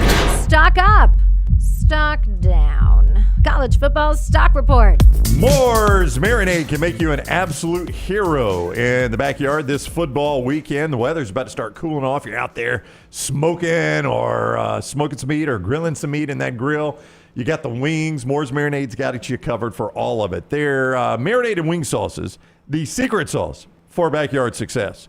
The buffalo wing sauce adds a perfectly tangy flavor that will keep you licking your fingers even after the wings are gone. It's great, but I'm telling you, my favorite is that honey barbecue wing sauce. Phenomenal. Dip, drizzle, or slather Moore's buffalo wing sauce on everything you eat. Chicken fingers, burgers, sandwiches, pizza, pasta, tacos, fries, and more. See why grill masters prefer Moore's Marinades and wing sauces? Moore'sMarinades.com gives you recipe ideas and grilling inspiration. Moore'sMarinades.com. I have never seen Dunaway so excited to share his stock report. No, you were just talking. I'll get to mine. We'll go to Lance and then to you. I'm going to start mine with a stock down. Wreckham, Georgia Tech. 125th defense in yards per play allowed. Here comes North Carolina. Good combination for Drake May and company to bounce It's an back. interesting number, and I think a lot of it has to do with the fact that Georgia Tech ended up winning that game in Miami, and North Carolina's coming off a loss, but they're only a 10.5-point favorite. I mean, think about it in a 3-team tease. You can tease down Carolina to -0.5. Oh, tell me more. Tell me more. We've all talked about Tennessee 1-4 in their last 5 road games. That only wins against Vandy. Did you know since 2021, right there in Kroger Field, it's been the express lane for victories, 10 items or less. 15-5 since 2021 at home for Kentucky. Hammer Tennessee this weekend. Tennessee owns that series. Yeah. That's mine. What do you got, LT? I hate to say it, but Caleb Williams, the stock is going down right now. It's got to. Yeah. Yep. And you think about his last 3 games, they're 1-2, and he is averaging 20 completions per game in these 3 games. He's averaging 225 yards per game. Think about how pedestrian this is. And he's got 1 touchdown pass over the last 3 games and 3 interceptions. Say that again. He's got 1 touchdown pass in 3 games? In 3 games. That's incredible. Yeah. So I think his stock is going down. Missouri football, their last 3 wins have been by 14 or more. And this is a Missouri team by 17 or more, and they're all SEC wins. When they beat Kansas State earlier this year on that 62-yard field goal, I was like, man, that's kind of a flukish win. It wasn't a flukish win. They had LSU down double digits. Their only loss this year. Eli Drinkwitz is doing a hell of a job right now. Feinbaum asked me yesterday, he said, I was at a Chamber of Commerce in Columbia, and everyone said, I need to start recognizing you as a young version of Nick Saban. And Eli Drinkwitz says, Paul, that's right, rat poison. I'm not going to listen to your rat poison. I'm going to try to increase my personal value on a day-by-day basis. Wow. He just gave in a laughing matter, gave the Nick Saban I like quote. that. So just like Nick Saban. Yeah. Now, again, Missouri might lose their last 4 games. Yeah. But hey, real quick on USC and that passing game. You know who's disappeared a little bit for USC? Zechariah Branch. Oh, yeah. I mean, he was He's been hurt, too. Yeah, I know he didn't play 2 games. He had a touchdown this past week. But yeah, but he was off to such a good start. And I think I saw he's got 3 receptions the last 2 games. Had a big kick return against Utah, didn't he? Wasn't that him that took it back to the house? Was that Utah or the game before that? No, that was the game before. But Yeah, it was not Branch. Yeah. That was the Notre Dame. Notre Dame. Yeah. It was Branch. Was that Branch? I don't think No, it was Branch had a touchdown last week, but it was just a 1-yard little jet sweep. My stock down is Mike McIntyre. I was at dinner last night when my family, Lance and his girlfriend, came and joined us. You were invited. You had already eaten. Absolutely. I just want to point out that I invited Dunaway. He was already eaten. So we were enjoying some Mexican, and the Jack State FIU game was on. I said, who is the FIU coach? And Lance was like, I don't know. It's Mike McIntyre. You remember when he was the coach of the year at Colorado? Yep. He's the freaking coach at FIU now. That's a heck of a fall, isn't it? I knew he was there. I did not think he'd be this bad there. Yeah. This is his second year? It's year 2 for him at So FIU. when he came from San Jose State and went to Colorado, I remember people saying this is a coach you need to watch out for. And then Colorado wins the South. Yep. That was 7 years ago. He was National Coach of the Year. And you're right, boy, it has gone down Ooh, south. Boy, my stock up is Kansas State's running game. It was a little bit mired in the mud until they entered Big 12 play. Hey, they could still win the Big 12. They absolutely could. And the way they're running the ball, Lance, listen to their run totals in the Big 12. These are just the Big 12 games they've played. 281, 220, 272, and 343 Saturday against TCU. They're running the heck out of the football right now. Deuce Vaughn is good, man. For the Cowboys. All right, that's our stock report today. The show's also being brought to you by Bromberg's. We'll get to Buster Olney in our next segment. Tell us about Bromberg's. They will give out a ring after about 7 more games in the World Series. Yeah, hey, family owned and operated. If you're thinking about popping the question, you need to pick up that ring. You need to go see our diamond specialist at Bromberg's. 2 locations, Mount Brook, the Summit. Nothing like giving or getting that silver box from Bromberg's Jewelers. You can view all of their products online right now. Go to brombergs.com. Take the next round anywhere you go with official Next Round gear. Buy yours today at nextround.store. There are so many things I love about walk-ons. Authentic, mouth-watering Louisiana cuisine, prepared fresh, daily from scratch. A great beer selection and TVs everywhere to watch the big game every day of the week. And of course, they've got 2 great locations on Highway 280 and 119 and at Hoover near the Hoover Met. Walk-ons is also a great place for happy hour, 2 to 6 Monday through Friday with $5 moonshine swirls, $5 house pours, and half-price appetizers. And it's an easy take-home experience for the family as well. Highway 280 in Hoover with walk-ons. The Next Round Golf Cart is here. Your chance to play 4 area golf courses for just $89. Get 18 holes in cart at Limestone Springs, Cross Creek, The Meadows, and the newly renovated Woodward Golf Club. A $247 value for just $89. Get your golf cart now at nextround.store. The wait is over. Tonali has arrived. Beautifully distinctive Italian styling and performance. Come test drive the all-new 2024 Alfa Romeo Tonali plug-in hybrid at Alfa Romeo of Birmingham. The all-new Tonali offers best-in-class horsepower and torque, fastest 0 to 60 times in its class, plus best-in-class range with full electric charge. And best of all, qualified Tonali leasees are eligible for up to $7,500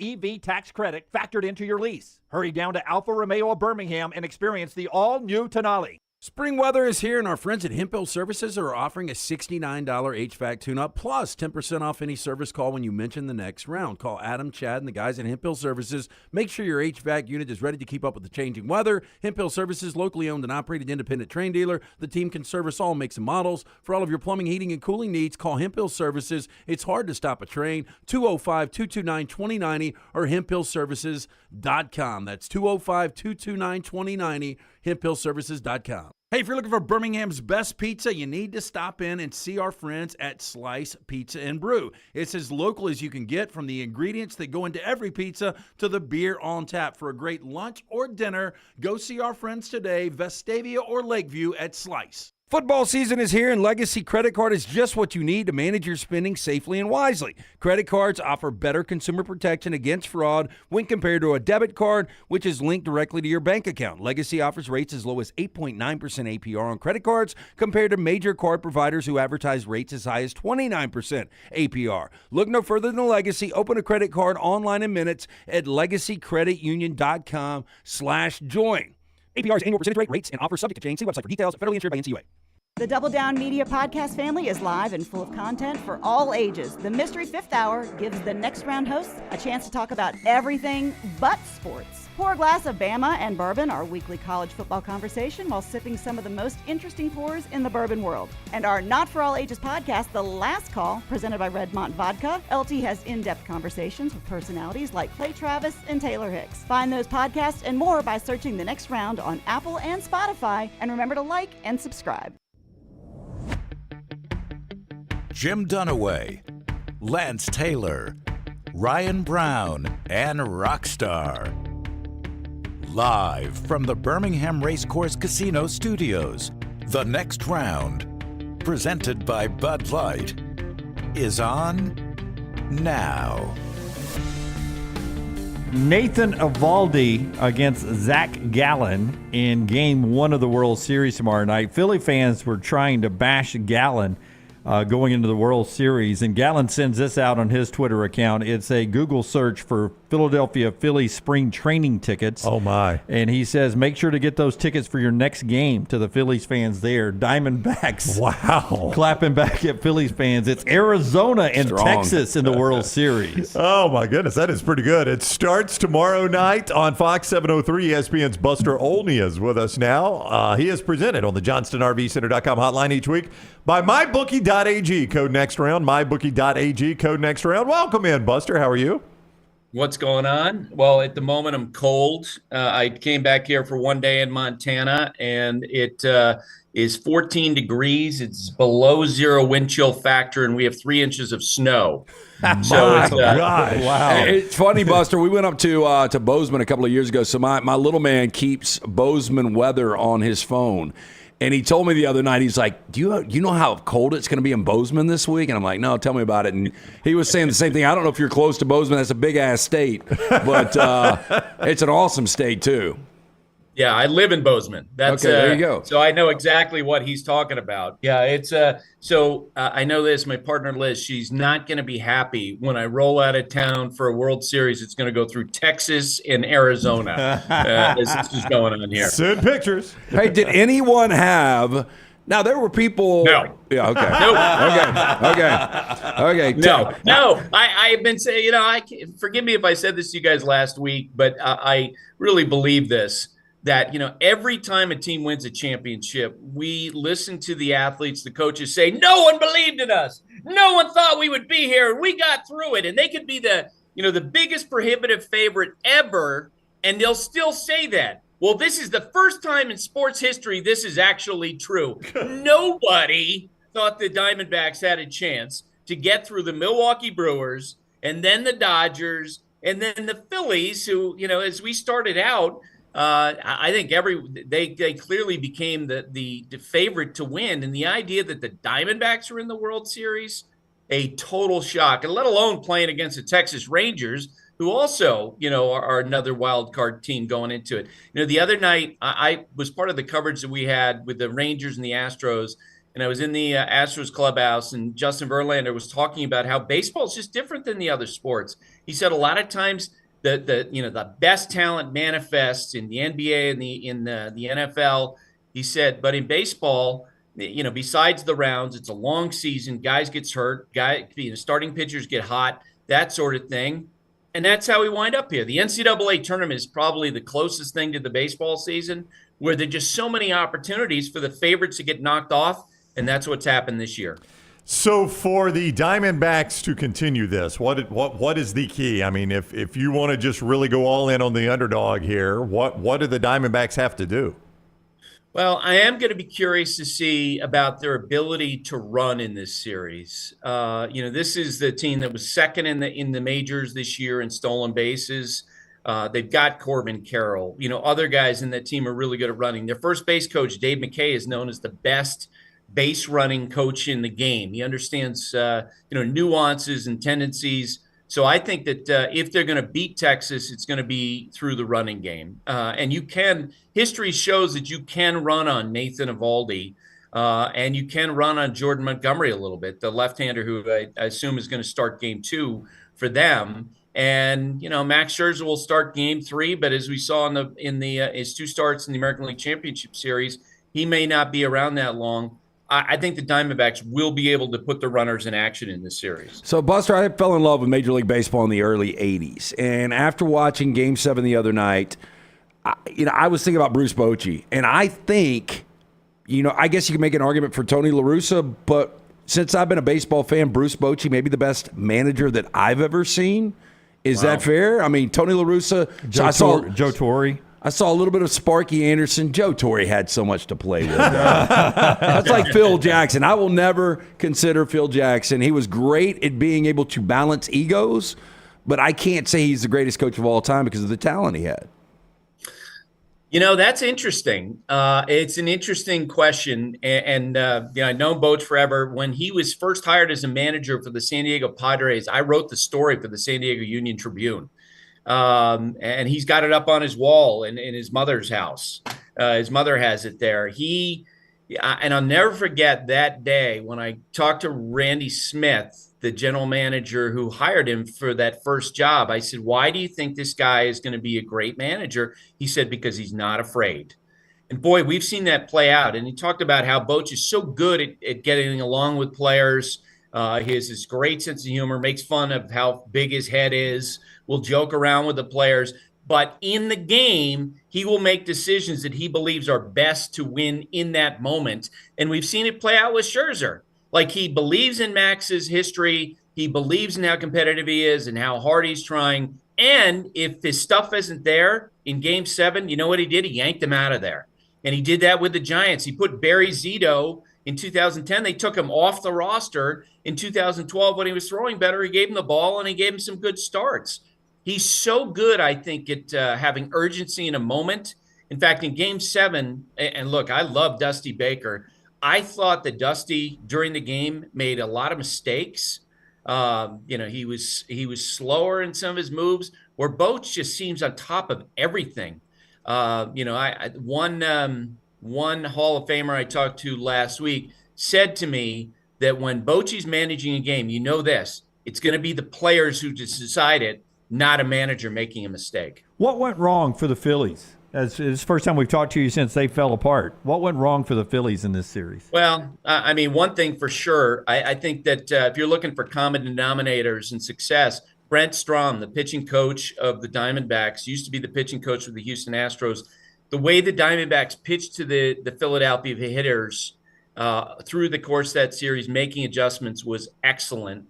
But I also think that by the time we got to Game 6 and 7, all that amazing energy that we talked about with the fans in Citizens Bank Park, that energy turned on the players. Not to say that the fans were booing, but man, you could just feel the Phillies players understanding that they potentially would let this incredible opportunity get away from them to win this World Series when they were the favorites, that seemed to manifest in their plate appearances, where it felt like every guy coming to the plate was trying to hit a home run.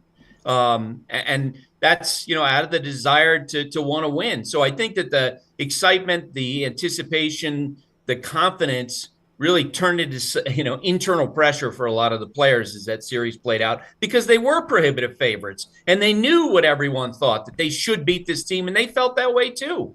ESPN's Buster Olney is with us on the eve of the World Series starting Texas and Arizona. He's about to hit the road there. He is with us on the JohnstonRVCenter.com hotline. Buster joins us throughout the season, courtesy of MyBookie.ag. Still got that 110% sign-on bonus, free money from MyBookie.ag. Bet anything, anytime, anywhere. MyBookie.ag, code next round. MyBookie.ag, code next round.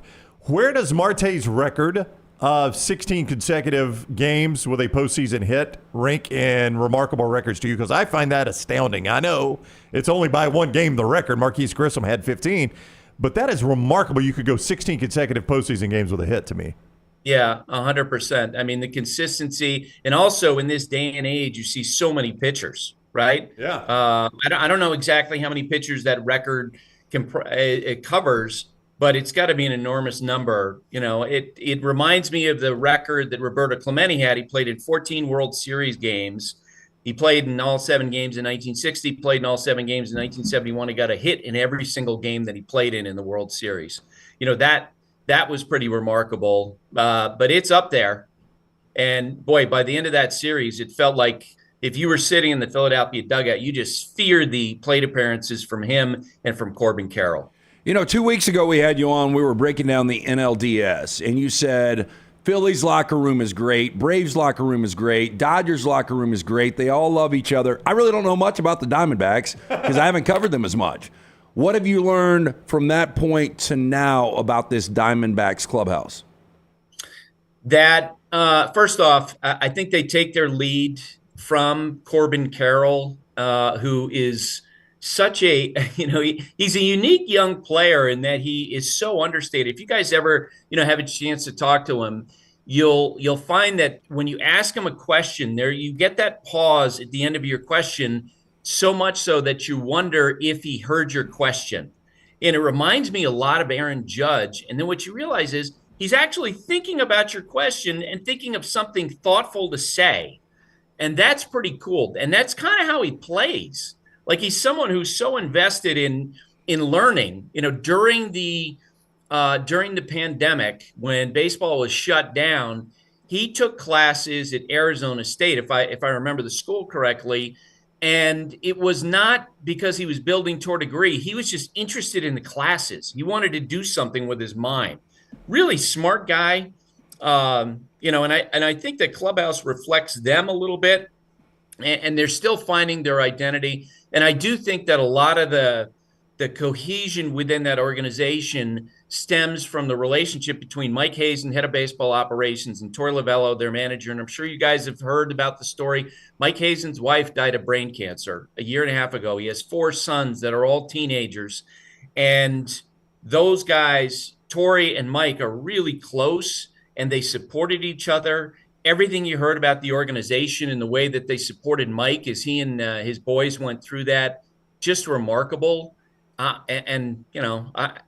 It's why part of me is really happy for that group of people that they were able to have the success. You probably saw that scene during the last round of playoffs where the 4 sons were throwing out the first pitch together.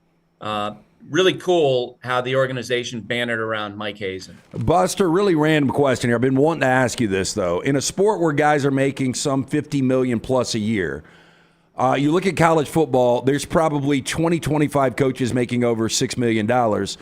At this point last year, the highest paid manager in baseball was Dave Roberts at $6.5 million. I don't know what that number is now. Why have baseball managers never made much money?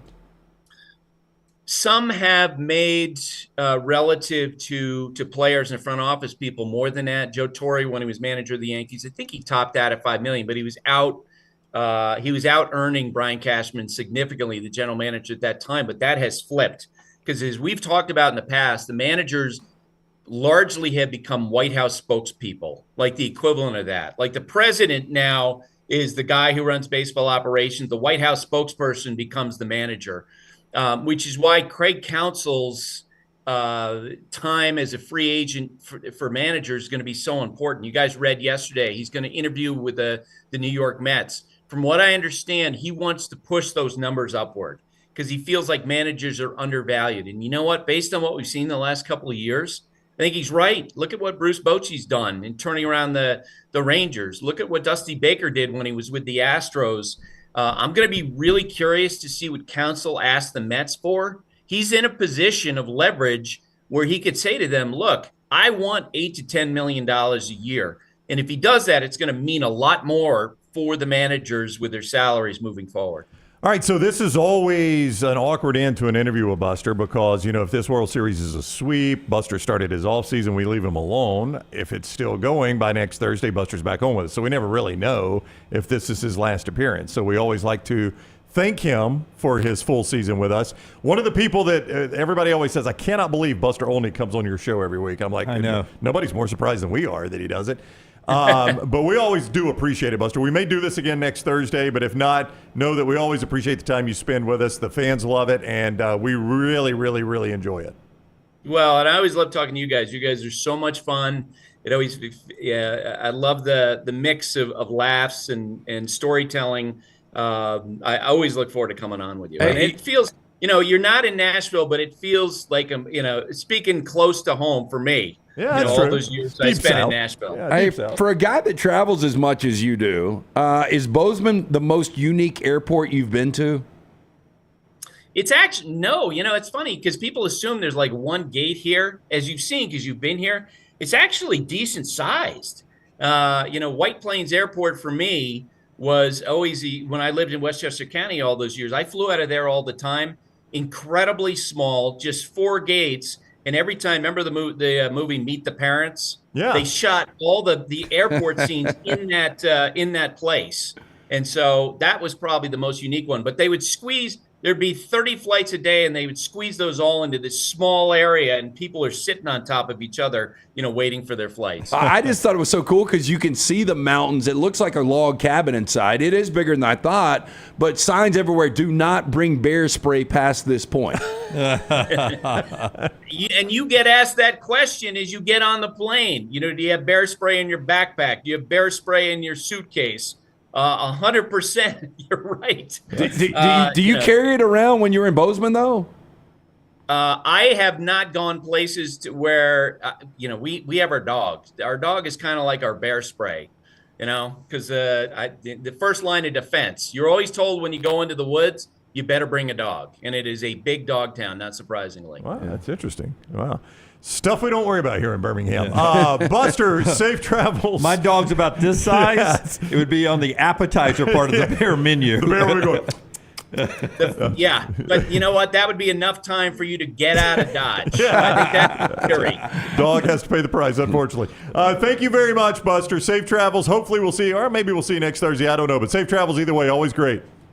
Always great, guys. Thank you. All right, take care. Buster with us, courtesy of MyBookie.ag. Code next round. MyBookie.ag, code next round. Sign on right now. Get that 110% sign-on bonus when you make your initial deposit.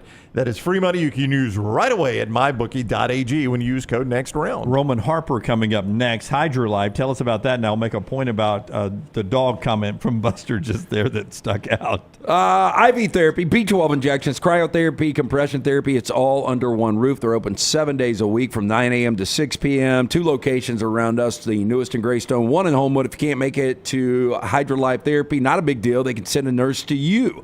For more information, hydrolifetherapy.com. Follow them on Facebook and Instagram at HydroLife Therapy. And very important, when you check out, mention next round, you're going to get 20% off any of those great services. It's all from our friends at HydroLife. Yeah, Patrick is right. Buster, a good name for a dog.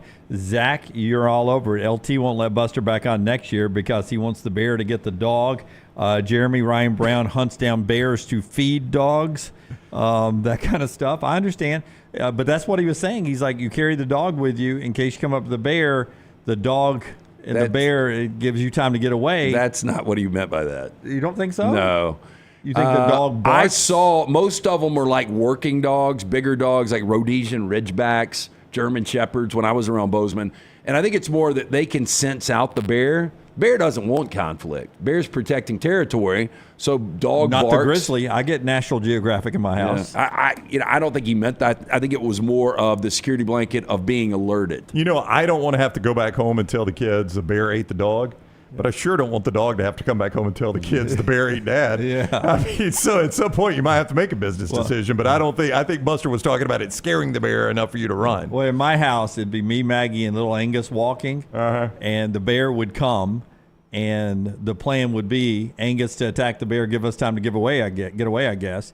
I would turn around. It would be Angus on a leash right behind me, and Maggie would be back there with the bear probably because she would not want anything to happen to Angus. Angus believes I don't have to outrun the bear. I just got to outrun Dunaway. I did not see any lap dogs in Montana. Oh, I bet. You know why?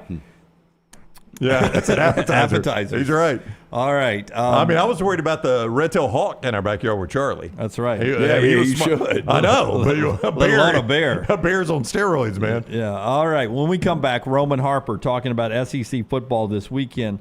In basketball news, college basketball news, two of them that is interesting to me before Brown tells us about our friends at A+. Georgia. The Bulldogs, Jimmy. Got a 5-star power forward commitment yesterday from Asa Newell. He picks Georgia, unfortunately, over Alabama, Gonzaga, and Texas. Big get for Georgia. 5-star power forward Asa Newell. I thought he was coming to Bama. Oh. Picks Georgia instead. And by the way, his teammate at his academy is Cooper Flagg, who is the number 1 overall recruit. He's going to decide soon between Duke and UConn, so they'll be no longer teammates. He's not going to Georgia. The thing that's most interesting to me, VCU, the Rams, considering jumping to the American Conference, basketball-only member, which would reunite VCU, UAB, which used to be a great Sun Belt rival back in the day when UAB was starting out in the Sun Belt Conference, when UAB started their basketball program back in the 70s and early 80s. Do you happen to remember who the VCU coach was then? It was a very popular coach. Yeah, I'm trying to remember. Can't remember his name now. It was Gene Bartow, UAB, and... When was Sonny the VCU coach? That was later, after he left that was Auburn. after he left Auburn. Was Barnett his name?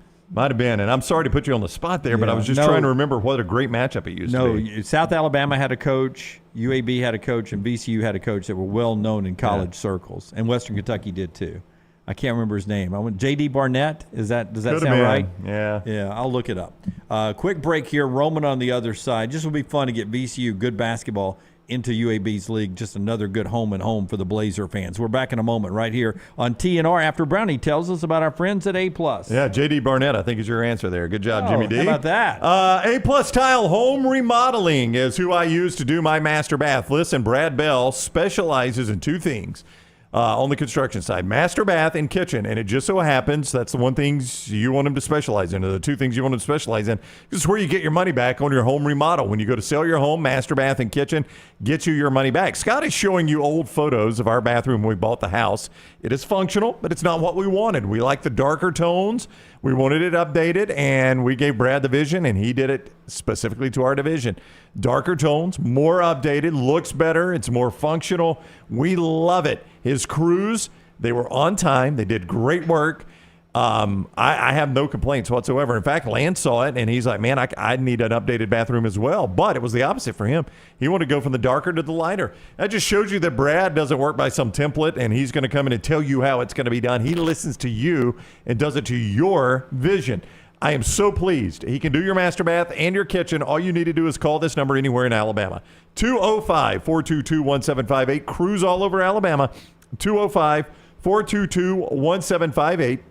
It's Brad Bell, A+ Tile Home Remodeling. If you miss any of that, just reach out to me. I'll make sure to get you his information. Brad Bell, A+ Tile Home Remodeling. Never miss anything Auburn. Watch Village Vice at Wardam Pods on YouTube and listen wherever you get your podcasts.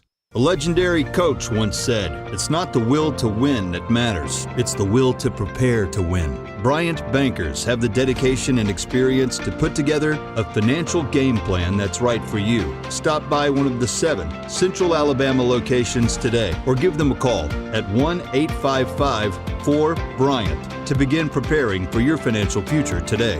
You'll find out what unbeatable service and legendary results are all about. Bryant Bank, Equal Housing Lender, member FDIC.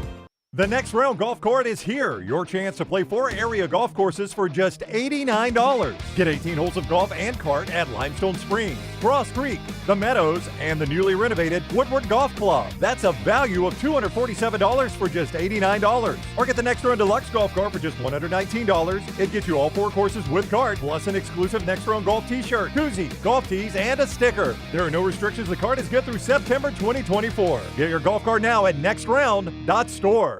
You could win a Dodge Challenger RT or your share of $25,000 in free play and cash at Birmingham Racecourse Casino. The more you visit, the more chances you have to win. Play the latest, most exciting games around with fun bonuses and big jackpots. You can be a winner too. Come win your share during the Challenger RT and $25,000 giveaway at Birmingham Racecourse Casino. Drawings October 27th and 28th. Located off I-459, exit 31, Derby Parkway. Must be 21 or older. Must be present to win. There are so many things I love about walk-ons. Authentic, mouth-watering Louisiana cuisine, prepared fresh, daily from scratch. A great beer selection and TVs everywhere to watch the big game every day of the week. And of course, they've got 2 great locations on Highway 280 and 119 and at Hoover near the Hoover Met. Walk-ons is also a great place for happy hour, 2 to 6 Monday through Friday with $5 moonshine swirls, $5 house pours, and half-price appetizers. And it's an easy take-home experience for the family as well. Highway 280 and Hoover with walk-ons. Stop by the New York Butcher Shop and pick up the finest in certified Angus prime beef steaks and burgers, premium pork chops, ribs, and all-natural chicken cut to order just for you. Their chef-prepared entrees and side dishes are the perfect dinner-to-go choice for your family and are ready to heat at home. With a great selection of fine wines and desserts, the New York Butcher Shop is your one-stop dinner shop. 2 locations to serve you, Cahaba Heights and on Highway 119 in Greystone. The New York Butcher Shop, rare quality, well-done service. The Double Down Media podcast family is live and full of content for all ages. The Mystery Fifth Hour gives the Next Round host a chance to talk about everything but sports. Pour a glass of Bama and bourbon, our weekly college football conversation while sipping some of the most interesting pours in the bourbon world. And our Not For All Ages podcast, The Last Call. LT takes off the gloves for an in-depth conversation with stars like Taylor Hicks, presented by Redmond Vodka. Find those podcasts and more by searching The Next Round on Apple, Spotify, and on our website, nextroundlive.com.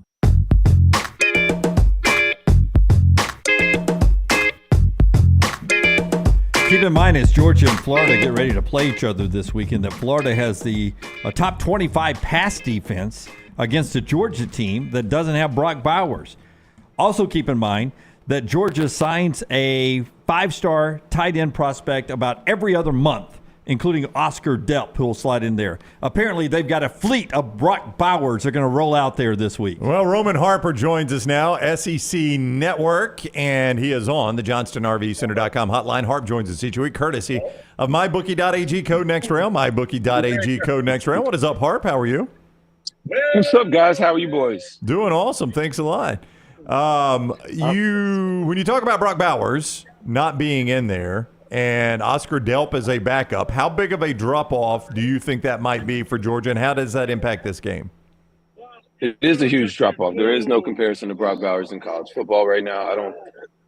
Georgia will try to replace his production with multiple players, including the Muse kid, Mekhi Muse, as well, in some of the reverses and some other, quick screens and quick throws out there. But Oscar Delp is not even close to what Brock Bowers is, and anybody that tries to tell you that is just lying to you or trying to overcompensate. But I saw a couple plays how, Carson Beck doesn't even trust Oscar Delp the same way he trusts Brock Bowers. I saw a play versus Vanderbilt where there's no hesitation if that play is Brock Bowers, but it's Oscar Delp, and it's a little bit of hesitation. And then Carson Beck holds the ball. The next, he took a coverage sack. So we'll continue to see how that kind of plays out this week and the next couple of weeks. But luckily, they're better than Florida, flat out. It's a rivalry game, so it should be close and it should matter a little bit. But at all levels, Georgia's still better than Florida right now. And because of that, I anticipate them still being able to win this game. Did you just get pulled over? You got license in hand? No, I'm about to go to so my wife's out of town, so it's just me and all 4 of my kids today before I fly out tonight. Oh, wow. So, one of my kids is actually in the car, my baby boy Soul. Oh, I saw him. Who's completely out of his seat right now. But no, we're at Costco. I'm about to get some of this cheap gas. I don't care how much money I got. I ain't paying for no expensive gas. So I drive across town to get Costco gas. So I got my card, my Costco card and stuff in hand. I love it. So you said the good news is Georgia, even without Bauer, is much better than Florida. So would you be more surprised if Florida beat Georgia or South Carolina in College Station knocks off A&M? And if that did happen, we talked about Jimbo's buyout, some new numbers floating around. Do you think this could be the death knell if they lost that game to South Carolina? That would be a huge – I mean, that I don't know if that's the last nail in the coffin, but it would definitely start to trend that way. I would be more surprised. I don't know which one I'd be more surprised with, guys, honestly. Texas A&M, it has to be the more desperate team. And where they're strongest at, that's where South Carolina's usually weakest at. And so, sorry, I got my son's got his movie going. That's okay. And so, I would be shocked either way. But man, I don't even want to put it in the atmosphere on Texas A&M and jinx them like that. But it would be trust me, next week's conversation will be even crazier if one of those two things happen. Just know that, guys. Tennessee and Kentucky looks like just a great contest this week up in Lexington. Yeah. I don't know which way I lean in this because, Tennessee's been struggling a bit on the road, and obviously they can have some offensive problems. But I haven't really liked Kentucky's offense all year. Where are you on Kentucky's offense this season? I told my producer the other day, I said, that was the best. The first half of Alabama was the best half I've seen of Joe Milton since – playing against a lackluster Clemson team, led by Dabo and whatever they got going on in Clemson last year. And so Joe Milton looked like he had figured some things out. They were attacking Alabama, doing some really good things. Then second half, Alabama tightened up the screws on them. They couldn't throw the ball as well for whatever reason, whether they were attempting to or it just didn't happen or materialize. But Kentucky, they have not been confident in the passing game all year long. They got the best running back in the SEC right now in Ray Davis. So they have that part done. But, man, the play action and the throwing game, and Devin Leary seems so much better at NC State. And with Kentucky, it's either he's inaccurately throwing the ball or the wide receivers are not catching the ball. So, and they're not at the right depths. It's just not good at Kentucky right now as far as the pass game is concerned. And I don't know what that reasoning is, especially when you look at the receivers that they have. As far as talent-wise, they got a talented group of wide receivers. And as far as quarterbacks considered, Devin Leary's a good college quarterback, but they are just not on the same page. And this seems like a game that Tennessee should and has normally been able to win. But it's also – we also saw what happened when Florida rolled into Kentucky early this year and really got a mud hole stomped in them physically, being out-physical and being able to just run the football on their own terms is what Kentucky was able to do. So it'll be interesting to see because Alabama did have some success running the football versus Tennessee as well at times. So we'll have to see. I think that's going to be a great matchup as well. I have not decided on who I'm picking in that one yet either. Roman Harper is with us, SEC Network. At Harp41 is where you find him on Twitter and Instagram. He is brought to you by MyBookie.ag. Code NEXTROUND. When you sign on to MyBookie.ag, code NEXTROUND gets you that 110% sign-on bonus, free money for you to use right away there at MyBookie.ag, code NEXTROUND. When you watch Auburn's offense on film, is there anything in that you say, hey, look, they've at least got this they can depend on? Like, here's something that actually does work for them. When a lot of stuff is not working, they do have something they can depend on. That's such a funny question. Thank you. And it really is. They really do struggle, man. I say Jacquees Hunter. I think they got to continue to find ways to get this young man the ball. Whether they just like they do in the red zone sometimes and just snap it dead to him. I don't really care. But you got to find some kind of way to be more formidable offensively, because right now they cannot throw the ball. And I don't care if you're playing in high school nowadays. Like in today's football, you have to be able to throw and complete passes. And Auburn is really struggling with that, whether it was the quarterback not being willing to let the ball go, or now they just can't complete passes. So they will continue to be average or to below average in the SEC terms until they figure that out.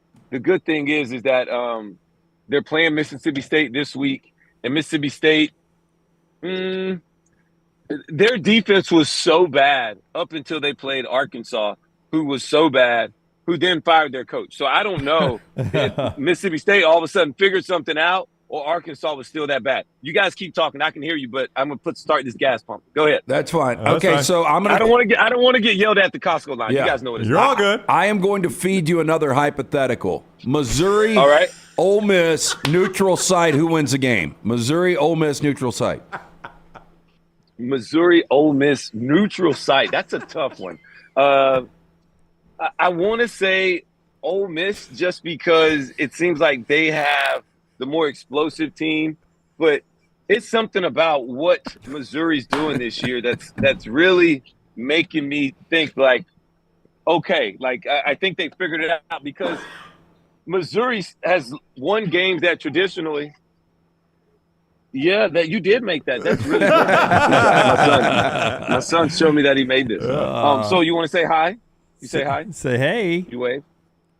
No, you're not going to wave? All right. We'll get out the way then. They're distracted. Did you already have gray hair at that age? Oh, wow. Maybe in the back somewhere I probably did. But Missouri's winning games, guys, that traditionally Missouri loses this year. So I think this Missouri is showing me that they're a little bit different. I still need Ole Miss to win a game that traditionally they do not win. I know the one versus LSU was a really big win for them, but it was also at home. So versus a really, really bad defensive LSU team. So I want to see Ole Miss continue to beat teams that they're supposed to beat. And then we'll see what happens when they got Georgia, and we'll see how it happens as the schedule continues to progress. But I do like both of these teams this year, man. And I think Lane is doing some really good things at Ole Miss that they should be really excited about, even though they crumbled last year down the stretch. All right, Sol Harper, presented each week by mybookie.ag, code next round. Sol, come say bye. Bye, Sol. Sol, you want to say bye? Bye. You say bye? Bye-bye. Bye's easy. Hey, what I got to see it. What kind of kicks has he got on? Oh, he's got on some blue and white Jordans in the back. Of course he does. Yeah, he does. Yeah. Hey, it's all right. I mean, they were all passed down. Okay. You got the same ones? The same ones, yeah. Yeah. There it is. So, Great minds think alike, guys. that's right. Sol's going to put those. Sol's going to send those to the store right away, the old consignment store. Harp, thank you, man. Safe travels. Always fun. Appreciate it, guys. Thank you for understanding my traveling and me having all these 4 kids, and I'm just on the run today. So thanks, guys, as always. You bet, buddy. You bet. Roman Harper with us each week, courtesy of mybookie.ag, code next round. When you sign on there at mybookie.ag, get that sign-on bonus 110%. That is absolutely free money, 110% sign-on bonus there at mybookie.ag. I'm always exhausted after Harp. He's got a lot going on. Rockstar asked before the show. This is so funny. Rockstar's right. Where do y'all think Harp's going to be this week? Like it was a barbershop. Well, I love it because he can work around it to not be distracted and go in the backseat of his car and still answer your questions. That's incredible focus. Rockstar asked it. I swear to you. I mean, seriously, Rockstar. It wasn't 5 minutes later. I'm like, hey, Harp needs to move times. Okay, so it's a busy man. He's got a handful. So I'll tell you about Pan Store. Let's see if we can recount every place he's been this year on the store. Pan Store is your game day headquarters. 6 locations if you want to go by the Pan Store. I'm sure Harper's been in there too. Alabama and Auburn game day polos, hats, and quarter zips. Choose from famous name brands like Gentile, Cutter and Buck, Antigua, Elephant Head, Taylor and Mick. Ladies, you've got all your game day needs with the rompers, the clear bags, the booties, and skirts. Any of your game day needs, panstore.com on location there, panstore.com anywhere in the country. Are 6 in stores. Auburn, Crestline, Hoover, Huntsville, Leeds, and Tuscaloosa, panstore.com. So today, Costco gas line. That's right. Which I'd have never guessed. Yep. Airport once. He's been in an airport, yep. Barbershop once. Twice. Outside the barbershop once, inside the barbershop once. Outside barbershop, inside barbershop once. Yep. Golf course. Golf course in once. Virginia. In Virginia. Yep. That's five of 9. He was in a car ride with car ride in Kentucky. Car ride with Jordan Rodgers. Jordan Rodgers That's leaving a horse farm. He was in a boardroom in New York City. That's right, with Peanut. Yeah, Peanut Tillman. And when he's at home, he's in front of a Last Supper painting of his family. Yeah, that's right. But that's the one place I don't think say this. But that's 7 we've named on the road of 9 weeks. I don't remember him being at home yet. But here's what I love: how engaged he still is. We had a guy. It rhymed with Pavid Dalek. Yes. And every time his phone would get away, you could tell it was on his chin, and he's packing and he's doing different stuff. That's right. What was the question again? Yeah. What'd you say? Yeah, I'm clearly not paying attention. Could you tell me again? I'm just going to answer generalities. So, and I think one time he was driving from a carpool, wasn't he? Maybe. Drop off the kids or something, a Mother's Day out or something. Yeah. So I don't know if we've had him in his house yet. I don't think so. He hasn't been in front of the Last Supper in quite a while. Yeah, I don't think we've had him in his house this whole football season. And in some cases, almost more interesting this way than if it was just a normal interview. The most awesome part was the minute he steps out of the car, that little head comes out of the back seat, and he is beeline to the phone. Yeah. I mean, he's like he knew right where that phone was. All right. When we come back, Rockstar's got our 4 downs today. We'll do that in the next segment, and then we'll talk NFL football with Dan Orlovsky. Something to keep in mind about Ole Miss. Great question there. Quinshon Judkins this past week went 124 yards. He's heating up at the right time. Jackson Dart's playing good football. Ulysses Bentley's been fantastic. Just in time for them to play who, Jim? Just in time for them to play who, Brown? Coming up soon, Georgia. I mean, that's when you start looking at. I think I've discovered the game. I think I've zeroed into the game. I think Georgia's going to lose because I think they're going to lose one of these. Okay, save that, and we'll do that right before we get to Orlovsky. Or maybe we'll end the show with that because I got 9 unbeaten teams left. Yep. There are 9 left.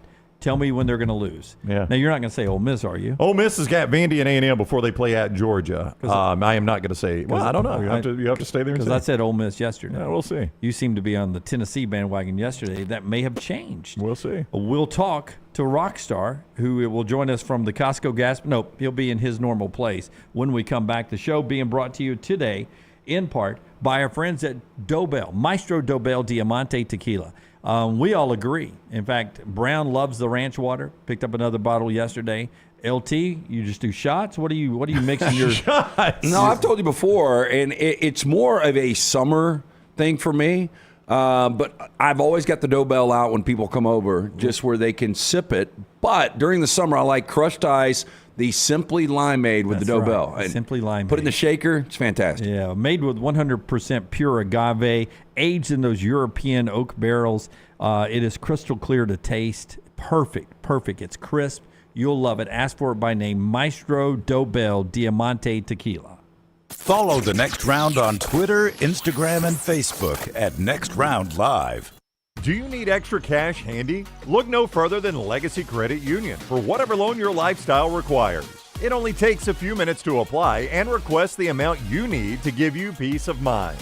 With affordable low rates and manageable payback plans, a Legacy Lifestyle loan is crafted just for you. Apply online today at LegacyCreditUnion.com/join. Lifestyle loans from Legacy. Terms and conditions may apply. Legacy is federally insured by the NCUA. You want to look great while supporting your favorite show? You know the place to go is the official Next Round store at nextround.store. Yes, there are .store domains, and we have one. From shirts to hoodies to hats and all kinds of fun stuff, you can rep the Next Round anywhere you go. At the beach, Next Round hats to block out that sun. Up north in the winter, get you a comfy Next Round hoodie. Just need something to put your $20 beer in at a game? Get you a Next Round koozie and throw that thing in your pocket. You never know what stuff Jim's going to make me put in there next. Check it out. It's the Next Round store at nextround.store. IV therapy, B12 injections, cryotherapy, and compression therapy all under one roof. It's our friends at Hydra Live Therapy.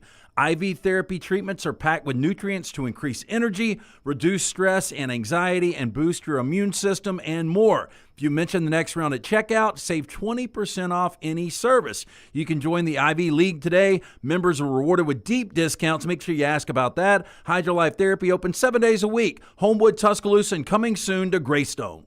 DryTech Water Restoration is a locally owned company that specializes in mold remediation, fire and water damage cleanup, and SteraMist services. DryTech's goal is to provide clients with expert guidance when dealing with any home disaster. DryTech's highly trained specialists are available 24 hours a day, 365 days a year. They will work closely with you and your insurance company to make sure the process is stress-free as possible. Call DryTech today, 205-637-0143. The moment you discover damage to your home, DryTech's team will handle the rest. Stop by the New York Butcher Shop and pick up the finest in certified Angus prime beef steaks and burgers, premium pork chops, ribs, and all-natural chicken cut to order just for you. Their chef-prepared entrees and side dishes are the perfect dinner-to-go choice for your family and are ready to heat at home. With a great selection of fine wines and desserts, the New York Butcher Shop is your one-stop dinner shop. 2 locations to serve you, Cahaba Heights and on Highway 119 in Greystone. The New York Butcher Shop. Rare quality, well-done service. The Next Round golf cart is back and is presented by Urology Centers of Alabama. For $89, play Limestone Springs, Cross Creek, The Meadows, and the renovated Woodward Golf Club. $247 in value for just $89. Or get bonus gifts with the Deluxe Golf Cart for $119. No restrictions, good through September of 2024, but supplies are limited. Buy right now at nextround.store.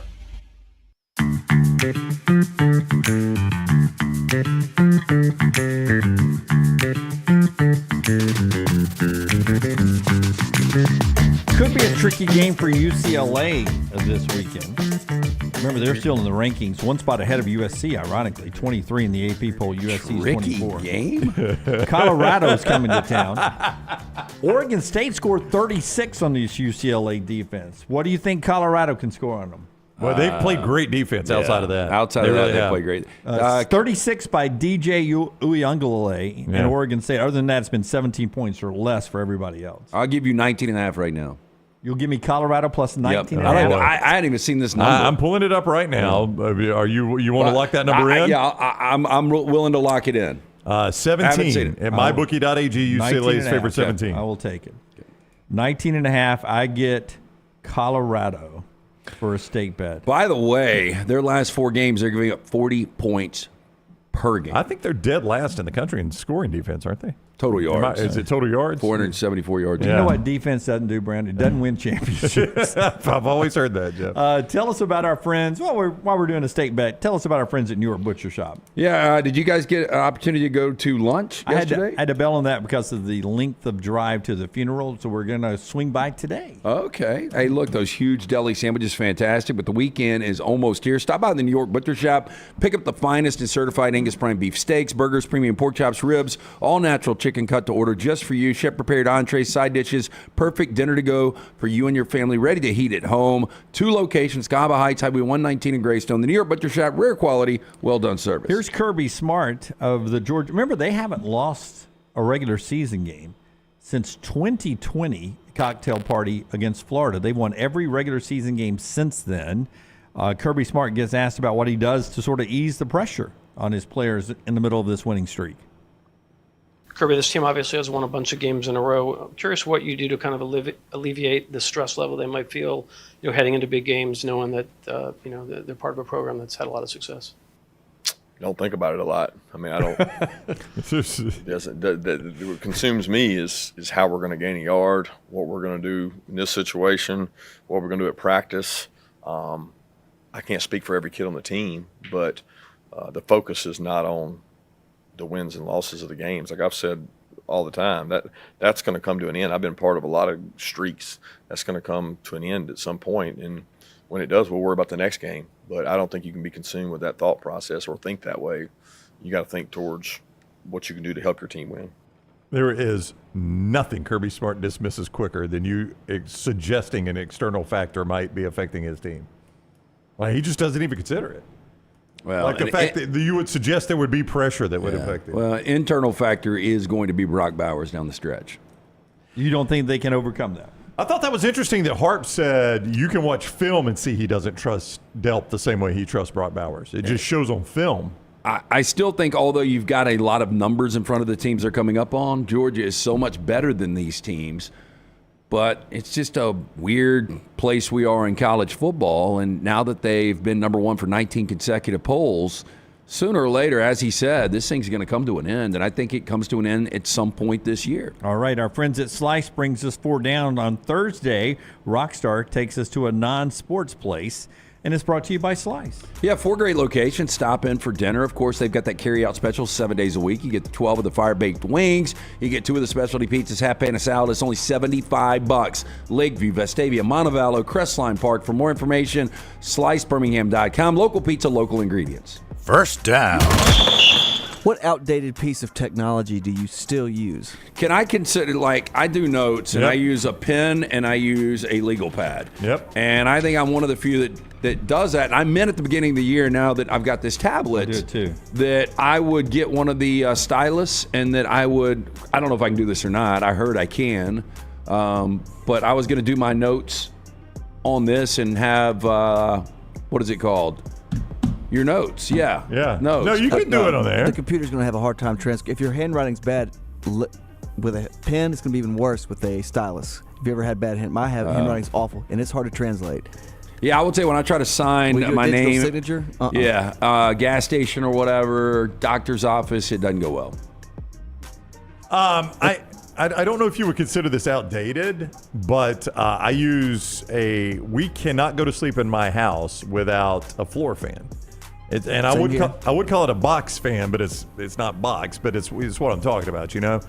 And it's just it's a fan we've had forever. And I see all these things like you could download the apps and you can do Bluetooth and all that and play all these sounds that are supposed to make you go to sleep. Man, just like a $20 box fan that we've had forever is all I will use in my bedroom. I have used a box fan since 6th grade. Yeah. I can't get. I cannot not have. You know what's awful is like when you're asleep at night and the power might flip off or something like that, and that fan dies. You're like, what the crap's going on, man? It's too quiet. I mean, for us in our house, we try to keep it natural, so we still use an outhouse. We still go outside. It's the way you grew up, right? No, I would say the most outdated thing I use is still the over-the-air antenna for football on the weekends. If a game's on ABC or CBS or NBC or Fox, I'm watching it over the air, and it's just a tad do you bit get a better more picture? Crisp. Yeah. It's a really good picture. Yeah. Really good picture. Second down. You can only eat 3 fruits for the rest of your life. What are they? I'm locking in bananas. And I really don't eat that many bananas. I'm eating fewer bananas than I've ever eaten. But I'm going to lock bananas in. Yeah. I think because grapes are so convenient. I got to go grapes. And then it would come down to like apple or peach. But I think I eat more apple pie. Yeah. So I think I probably would go apples. I think, and now I'm going to lose some desserts in this, but I think just straight fruits, I'm going to go grape, pineapple, and cantaloupe. God, pineapple's good. I do not like cantaloupe. I like cantaloupe. You don't? No. I love cantaloupe. like... what is the other? Honeydew? Grapefruit. Oh, grapefruit? Yeah. Oh, no on grapefruit too. Yeah, I'm not a big Unless grapefruit you like pound guy. sugar on it. Yeah. Blueberries, strawberries, and oranges. Blueberries, strawberries, and oranges. You eat a lot of blueberries, huh? Every day in that bowl. Oh, that's right. He I has forgot an about orchard your in the bowl. Yeah. Orchard. Yeah. I'm not blueberries are okay. I can take or leave. I got a blueberry bush in the yard. Hey, come every May. They're ripe. Yeah. It's just what you want me to think, and I'll come eat the wrong bush berries. Next thing you know, I'm got a southern tongue. That's the least of your worries. Third down. Wasn't that your blueberry bush? That was a bull. Since Halloween's around the corner, what is the worst candy to ever exist? The Chica Stick. You know what I'm talking about on that I Chica didn't Stick? mind the Chica Stick. I love the Chica Stick. Never liked the Chica Stick. Yeah. No, it was messy. Yeah. It was basically a candy bar that's almost like Nature Valley or whatever that. It just had all that bar is. It that had just like busts up. sawdust on the outside of it. You bite it, it just goes everywhere. So I thought you went candy bar here. No, just candy. Okay. Any candy. Candy bar can be included. No, the orange and black wrapped up. Oh. Whatever the hell those things Taffy. were. Yeah. Like you knew you went to somebody that either was tight with their money or they were poor. It was like that's what you got. It was like peanut butter taffy, basically, wasn't it? And Yeah, one would be but orange. It's an orange wax wrapper, and the other was a black wax wrapper. Yeah. I don't know think what it was just taffy. Is all it was. I don't know what circus peanuts are, but is that the peanuts? Circus Orange. peanuts are awful. Yeah. They're all awful. It's like eating foam. yes, Yeah. yes, those Terrible. are horrible. Yeah. Those are horrible. Population controls what those things are. They don't taste like peanuts at all. My grandmother always ate these butterscotch things. Werther's Originals? I think they were. Oh, the one with the gold wrapper? You know, I like those are pretty Werther's. good. Y'all can make fun of Werther's being old people That's a candy all good you want. taste. I love a the caramel Werther's. flavor. Yeah. I don't like the butterscotch flavor, but that's just me. You don't like butterscotch? But if it's those orange fake peanuts, those were bad too. My grandma Lusk used to have a bag of butterscotches, and I loved them. Now she'd have to get on my butt for eating too many at once. Do you remember the hard candy that it had the strawberry wrapper on it? I like those. Yeah, but it had the gel in the middle of it. Yeah. That was actual strawberry, wasn't it? Black licorice, though. Oh my God. Yeah, it's awful. Can't stand it. Oh. Do you like Twizzlers? Not so much. Really? I kind of like Twizzlers, but I do not like black licorice. I feel like that I could just chew on a candle and get the same excitement. I mean, boy, candy corn gets destroyed in the chat room, but I like candy corn, man. Candy corn's better than licorice. Yeah, I agree 100%. Yeah. Fourth down. Where was your first kiss? I will go first.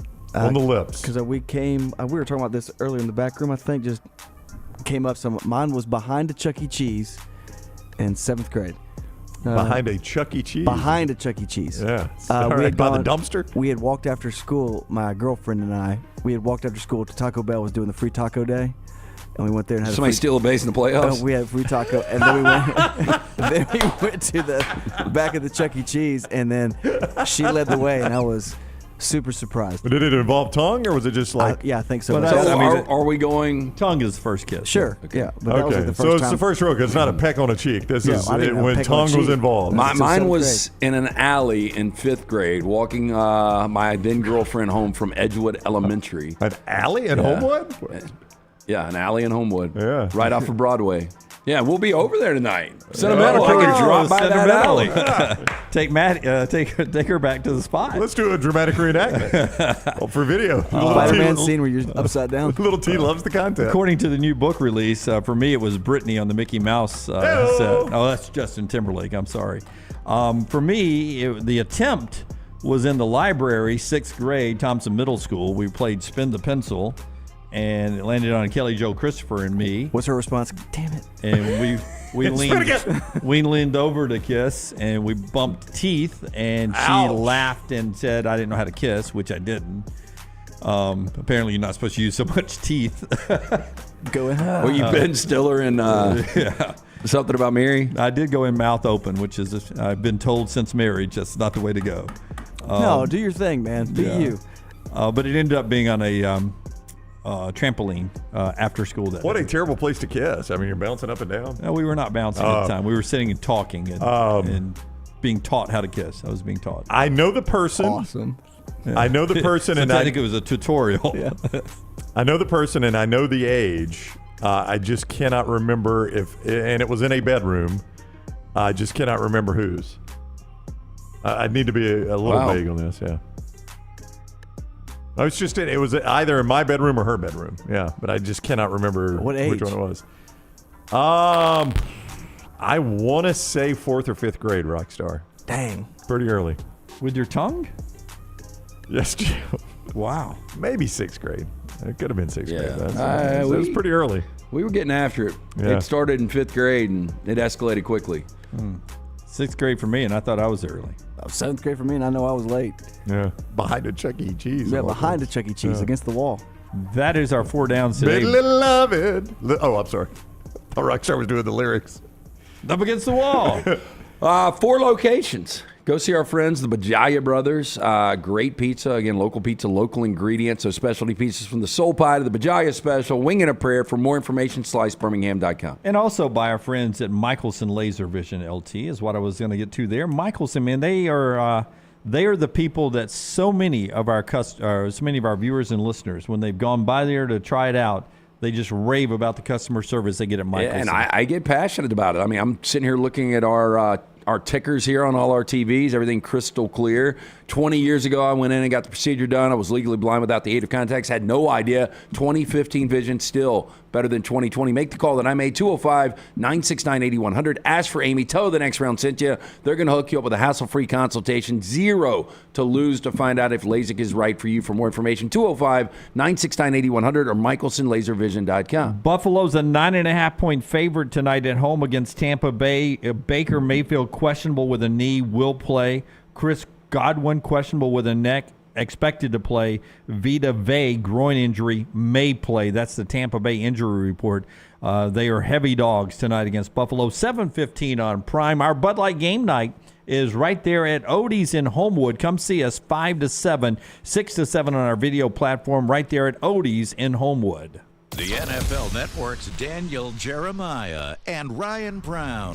DJ Football Weekly at Disrupt the Media on YouTube and wherever you get your podcasts. Going to a big football game? Walking around all day? Then you'll want comfortable shoes. This is Wes McClooney, owner of the New Balance Birmingham store. Score a touchdown with a new pair of ultra-comfortable running or walking shoes.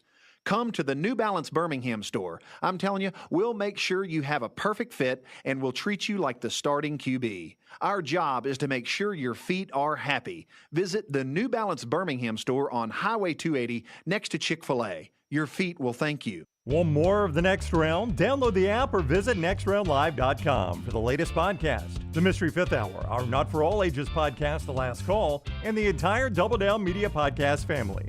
All at nextroundlive.com and on the Next Round app. No one does happy hour like Twin Peaks. Whatever your preference, we have everything from tequila cocktails and an extensive bourbon category to local craft beers and handcrafted whiskey cocktails. And don't forget about that 29-degree man-sized drafts. It's Twin Peaks at the Patton Creek Shopping Centers.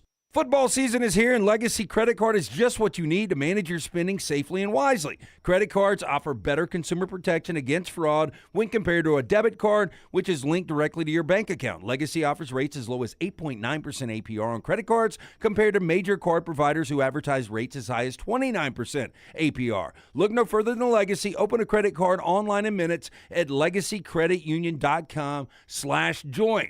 APR's annual percentage rate, rates, and offers subject to change. See website for details. Federally insured by NCUA. The extra hours of sunshine are back on the clock, and that means it's time for golf at Timberline, a short drive from Birmingham or Montgomery. Go to timberlinegc.com, timberlinegc.com to book your tee times, schedule a lesson, or just drop by and use the TrackMan technology on the driving range. The course is always fun, in great shape, and you can even become a member. Get all the details at timberlinegc.com. It's time to get your golf on with our friends at Timberline. Hey, Lance Taylor from The Next Round. You've heard me for years talk about our friends at Bromberg's Jewelers, and we welcome you to stop by and see that great customer service at the Mountain Brook and Summit locations, but we'd also love for you to check out their new online shop. They've got plenty to choose from. Great gifts, big and small. Available online, they've got David Yurman, Tudor watches, select diamond and gemstone jewelry, William Henry, seasonal and favorite giftware items and baby gifts as well. They've even got an online sale section. For more information, brombergs.com. The Next Round is so much more than the show you get from 9 to 1 each day. So make sure to head to our official YouTube channel at Next Round Live and subscribe to get all of our latest content. We, of course, have plenty of specialty content and shorts based all around the sports in the heart of the SEC. But we also talk pro sports, gambling, lifestyle and entertainment, and so much more. It's the Next Round YouTube channel where you never know what you're going to find next. Subscribe now to see the latest content and get notifications when we go live. That's at Next Round Live on YouTube. Jim Dunaway, Lance Taylor, Ryan Brown, and Rockstar. Live from the Birmingham Racecourse Casino Studios, The Next Round, presented by Bud Light, is on now. So I gave you the injury report for the Bucs tonight. Buccaneers and Bills, looking forward to that. 7:15 on Amazon Prime, and then the rest of your Week 8 coming up on Sunday. Should be a fun week of NFL football. Dan Orlovsky is here to talk about all of it with us. He is with ESPN and joins us each week, courtesy of MyBookie.ag. Code Next Round. When you sign on to MyBookie.ag, get that sign-on bonus of 110%. That is free money. Dan, doing carpool karaoke again with us this week. Welcome in. How are you, buddy? I'm doing good. Another long drive from New York to Bristol, but all good. How are you guys? Awesome, man. The Bills and Bucs play tonight. Why have the Bills been so inconsistent? They look like the best team in NFL history against my Dolphins, and then for the next 3 weeks have not been good at all. Well, it has to start with the defensive injuries. That's as far as team totality. You know, number one, you lose a true All-Pro corner, Tre'Davious White. Then two, you lose a All-Pro linebacker, Matt Milano. And then 3, you lose a really high end defensive tackle, Daquan Jones. So that is no question affected that. And sometimes in sports we lose like next man up mentality. You're not replacing those 3 cats. They're unbelievable players. So I think that's been a part of it. Specifically to the offense, 2 things. 1, the last 2 games they've been awful in the first halves. Last game against New England, they had 4 possessions in the first half. First possession, Josh makes a bad decision, throws an interception. Second possession, they're really efficient all the way downfield. New England decides to blitz. They're not ready for it. Field goal has to happen. Third possession, they go pass, punt. Fourth possession, drive all the way down the field. There comes another red zone blitz. Buffalo's unprepared for it. Missed field goal. So 4 possessions in the first half, 3 points. So first halves have been really bad. The week before, again, that same story, fumble against the Giants. So they got 3 turnovers in the first half in the last 2 games. So that's part of it. I think the second part offensively is, for some reason, they had this stretch for a month through that Miami game. They would go under center a lot and play a ton of play action football. And they were great. And then they've just gotten away from doing it a ton. And for some reason, they don't want that to be their identity, or they're not doing it the way that they should. So I think they got to really try to get a fast start going tonight. Look, I know there's been some injuries offensively with Eckler and Mike Williams, but why does it seem like Justin Herbert and this Charger team can't win big games and be more consistent? Yeah, it's a fair question. Because there's moments when Justin makes some unbelievable plays, and you're like, my gosh. Speaking specifically to Justin, the knock that I didn't like of his coming out of school. I thought he was obviously wildly talented, but the phrase I used was almost robotic. Like every ball felt like it was a flat ball, like just straight. There was very little, I guess, feel or touch with the ball. And part of that is because the arm strength, and that pays dividends at times. And at times you're sitting there going, man, if that ball just had a little more touch on it or got out just a fraction of a second sooner. And I think that shows itself a little bit in some late game situations because you get to a point where you're like, I'm going to just make the most difficult throw and throw it as hard as I can. I don't know. I think the world of Brandon Staley as like a football coach. As a head coach, I think it's hard for me to sit here and pound the table for him. So I don't know if they've been great with like their in-game situational management. I think that's hurt them and their ability to win. Someone told us a stat the other day. They've got, ever since Brandon Staley became their coach, they've got like 8 losses by 3 points or less. In all 3 of those games, they went for it on all 8 of those games, they went for it on 4th down and field goal range. So, I think some of that analytics, situational management has hurt them. Jacksonville's won 4 in a row. Now they're on the road at Pittsburgh.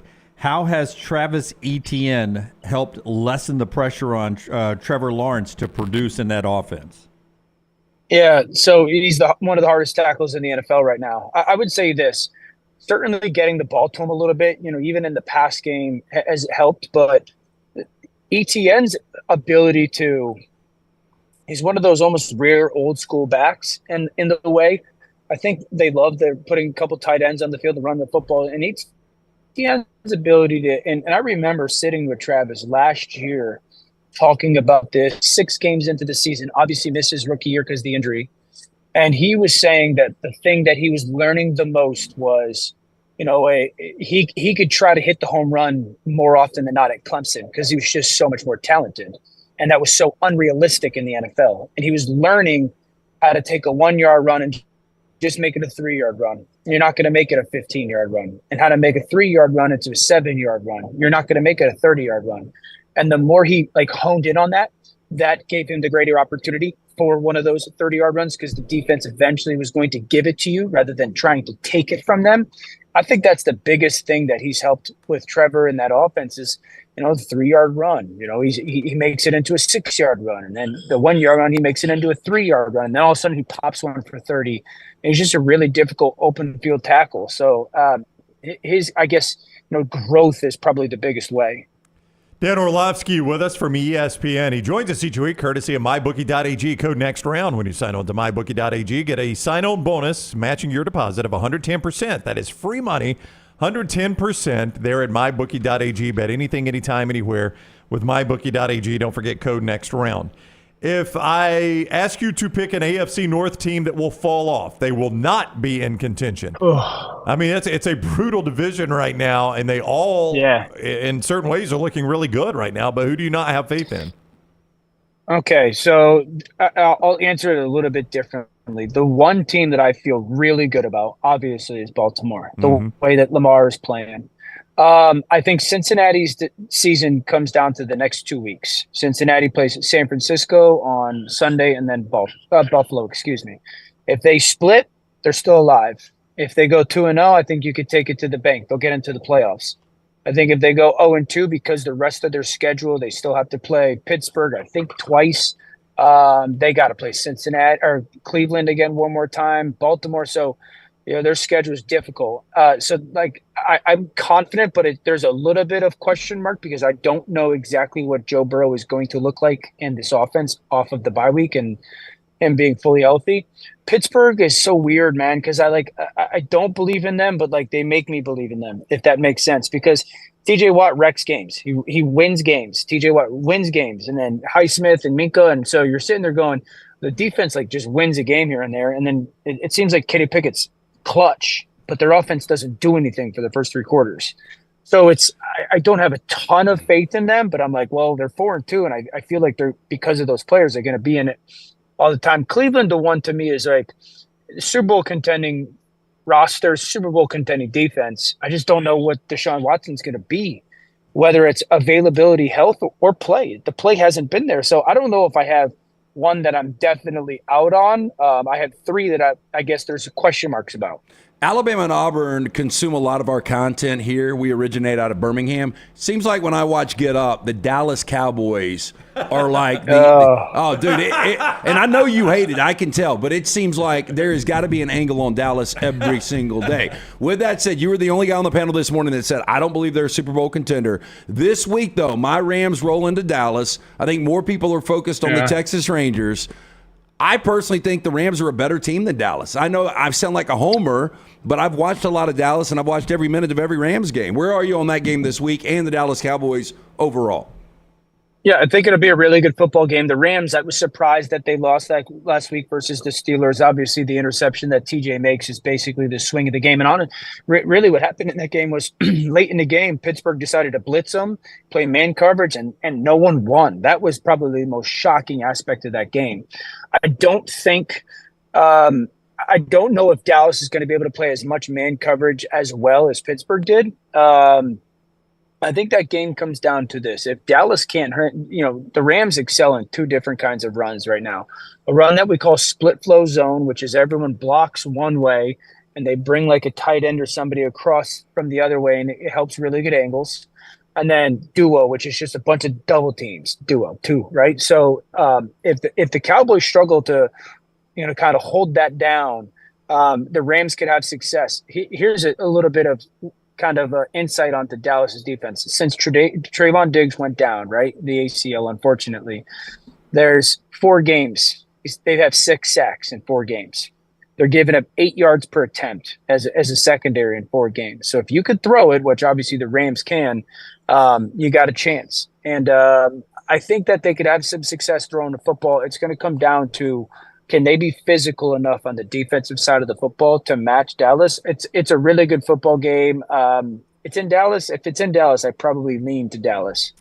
Not that you have any experience with this, but how tough is it, or not as tough in the NFL, to flush a 32-point loss like the Lions did last week? They're back on Monday Night Football. They're back home. Is it easier in the NFL to flush a big loss like that than, say, it was in college or even high school? Well, unfortunately, I have a ton of experience with that. I was being sarcastic. Go ahead. I think when you're a good team, it's easier. Right. We get asked these questions on Get Up, bad day or bad sign, and I'm just like, it's a bad day. Sometimes you get your butt kicked. That happens in sports, right? Sometimes you just lay an absolute egg. I think Detroit has built up enough equity over the last 17 games to know, it's a really good football.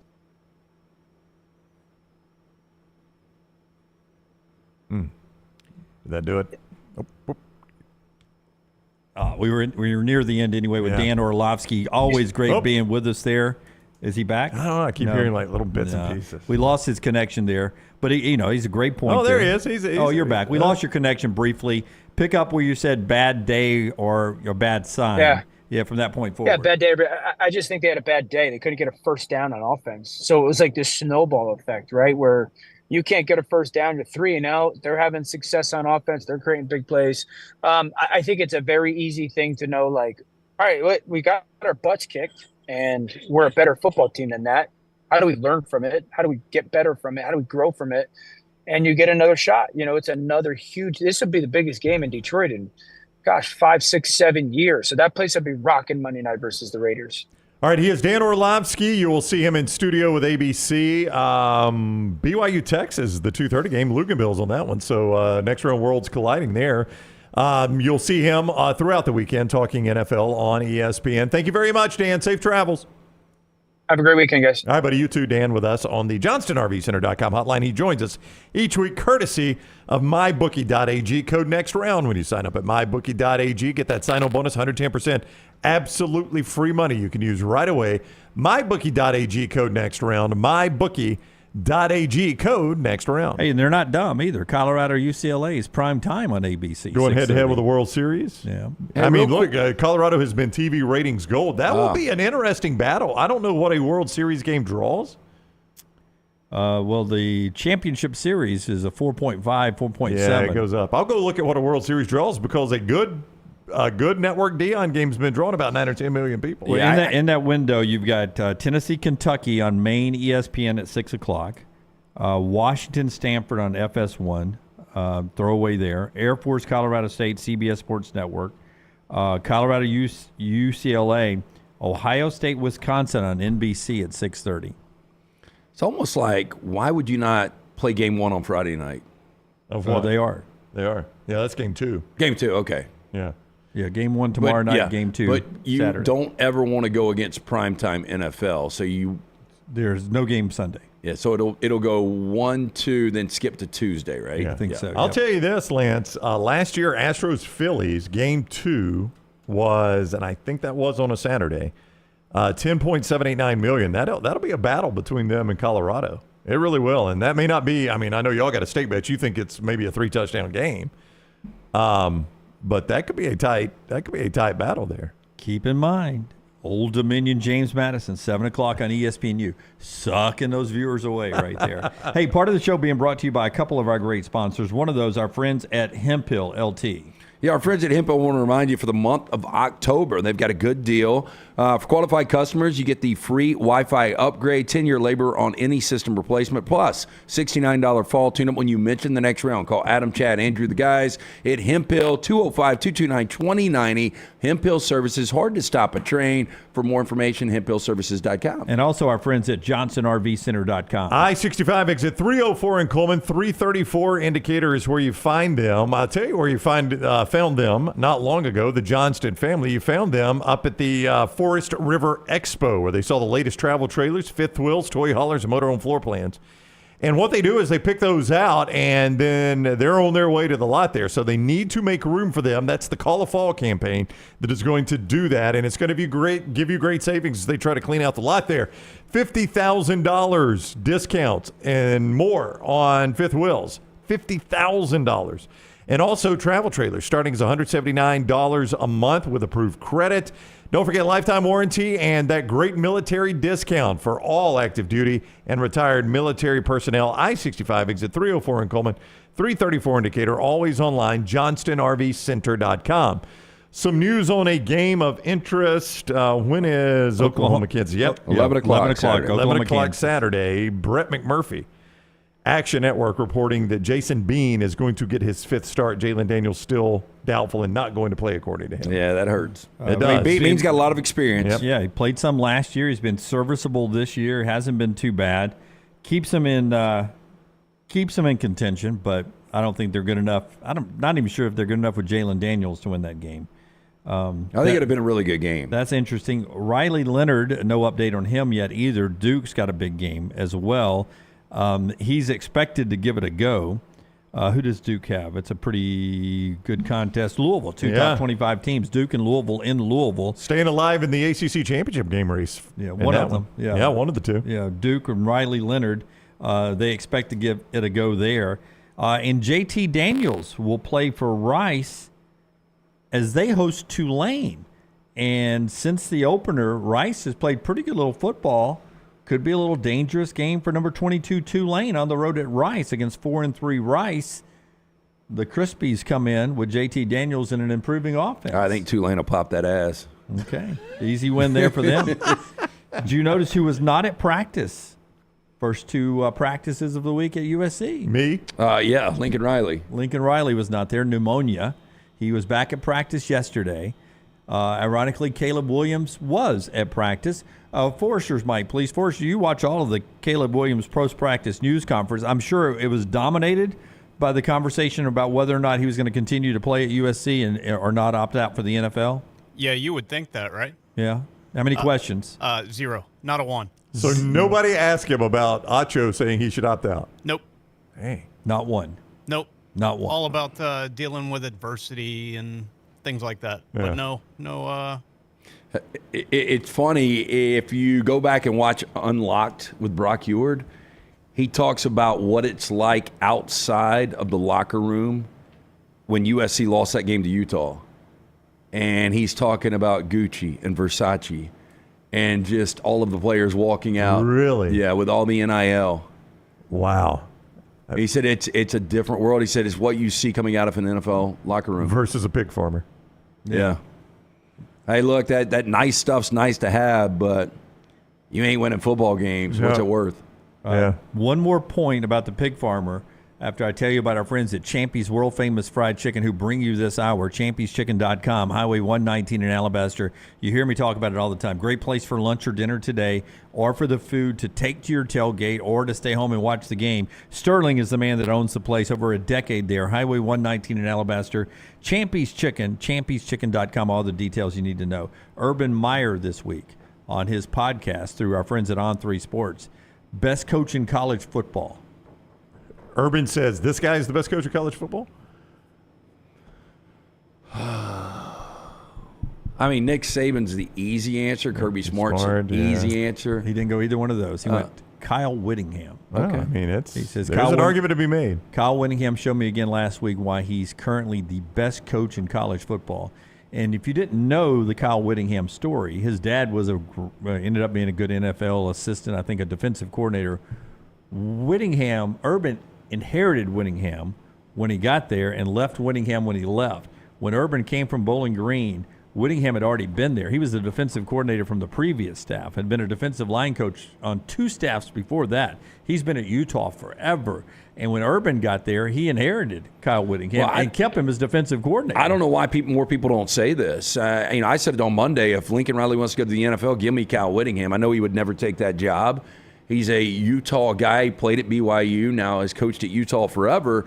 This is a guy that gets it done not only with less talent, they coach these guys up, but even their 2s and 3s. They step right in, and they continue to do the job. And in the Pac-12, this is a guy that is, if they win Saturday, they're in the fast track for the Pac-12 championship game again. That would be 4 consecutive years they've been in the game. Do you know, if you toss out the COVID year, do you know what his record is over his last 5 years, and this year included, in the Pac-12? It's 26-5. 26-5. I mean, he's take leaning out the to COVID him. year. Yeah, if you take out the COVID year, which was 3-2, wasn't awful. I'm just dropping in. Yeah. But just going full seasons when everybody's playing the same, 26-5 in his last 31 Pac-12 Do you have games. his Wikipedia page up by chance? Will you just look over in the corner? Was it 1987 or 97 when he started coaching at Utah? 1994 as defensive line coach. 1994. So Yeah, he's been at he hasn't Utah left since 1994. That's insane, isn't it? 1994 he's been at Utah. Yeah. Through different coaching staffs, and then he finally got the head coaching job.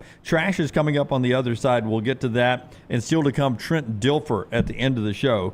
That is being brought to you by our friends right there at Dr. B. The guy's got LT's hair looking fantastic. I got a 1:30 with him today. Can't wait to 1:30. see old Dr. Beckenstein. Again, since I went to see him the first time to where we are now, the hair has more than doubled in thickness.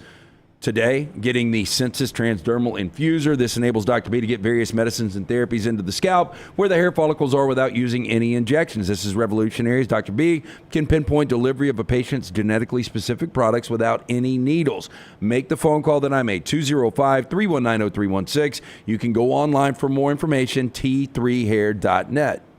Follow LT on Twitter at @TheLanceTaylor.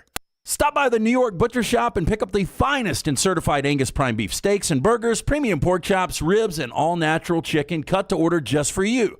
Their chef-prepared entrees and side dishes are the perfect dinner-to-go choice for your family and are ready to heat at home. With a great selection of fine wines and desserts, the New York Butcher Shop is your one-stop dinner shop. 2 locations to serve you, Cahaba Heights and on Highway 119 in Greystone. The New York Butcher Shop, rare quality, well-done service. IV therapy, B12 injections, cryotherapy, and compression therapy all under one roof. It's our friends at HydroLive. Mention Next Round at checkout. Save 20% off any service. HydroLive's got 3 locations, Homewood, Tuscaloosa, and coming soon to Greystone. It's college football time in Alabama. This is Congressman Robert Adderholt. I grew up an Alabama fan, Roll Tide, but my wife, Caroline, grew up an Auburn fan, War Eagle. But no matter who you pull for, whether it's the Lions of the University of North Alabama or the Gamecocks of Jacksonville State or any other school in between, I want to wish all the players, the coaches, and especially the fans another great college football season here in Alabama. I'm Robert Adderholt, and I approve this message. Paid for by Adderholt for Congress. Do you need extra cash handy? Look no further than Legacy Credit Union for whatever loan your lifestyle requires. It only takes a few minutes to apply and request the amount you need to give you peace of mind. With affordable low rates and manageable payback plans, a Legacy Lifestyle loan is crafted just for you. Apply online today at legacycreditunion.com/join. Lifestyle loans from Legacy. Terms and conditions may apply. Legacy is federally insured by the NCUA. Hey, Lance Taylor from the Next Round to tell you about one of our favorite places for breakfast, lunch, and dinner. That is Hamburger Heaven since 1982. Hamburger Heaven has been serving Birmingham's best hamburgers, cheeseburgers, French fries, hand-spun milkshakes, and sandwiches made fresh to order. All of their ingredients are fresh and prepared daily. This includes their beef, always fresh, never frozen, hand-pattied each and every day. For breakfast, lunch, or dinner, visit any of the 4 locations, Highway 280, Irondale, Gardendale, and Homewood.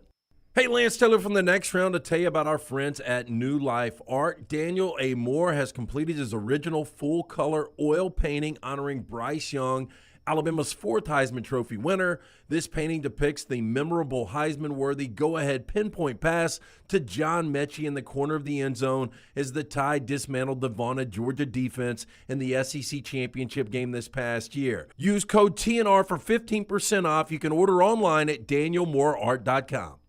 Start your day online with our website, nextroundlive.com, for the latest videos, podcasts, and college football stories. It's also a great way to stream the show or shop in the Next Round store. Stay connected by visiting nextroundlive.com.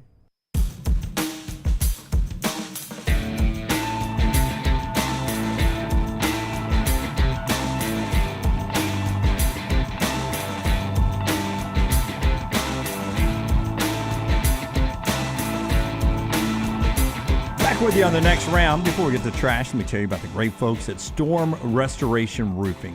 When's the last time you had that roof inspected? It's something to keep in mind because just a small little storm in the spring or summer can damage what's going on top of that roof right there. And that's where Greg from Pell City comes in. We tell you all the time, get that roof inspected for free. Why not? No obligation. You just call Greg up at this number. It's his cell number, 205-542-3531. 205-542-3531. That gets you that free, no-cost roof inspection. You can also look him up on Facebook, Greg from Pell City. A-plus rated with the Better Business Bureau. Insurance companies trust him.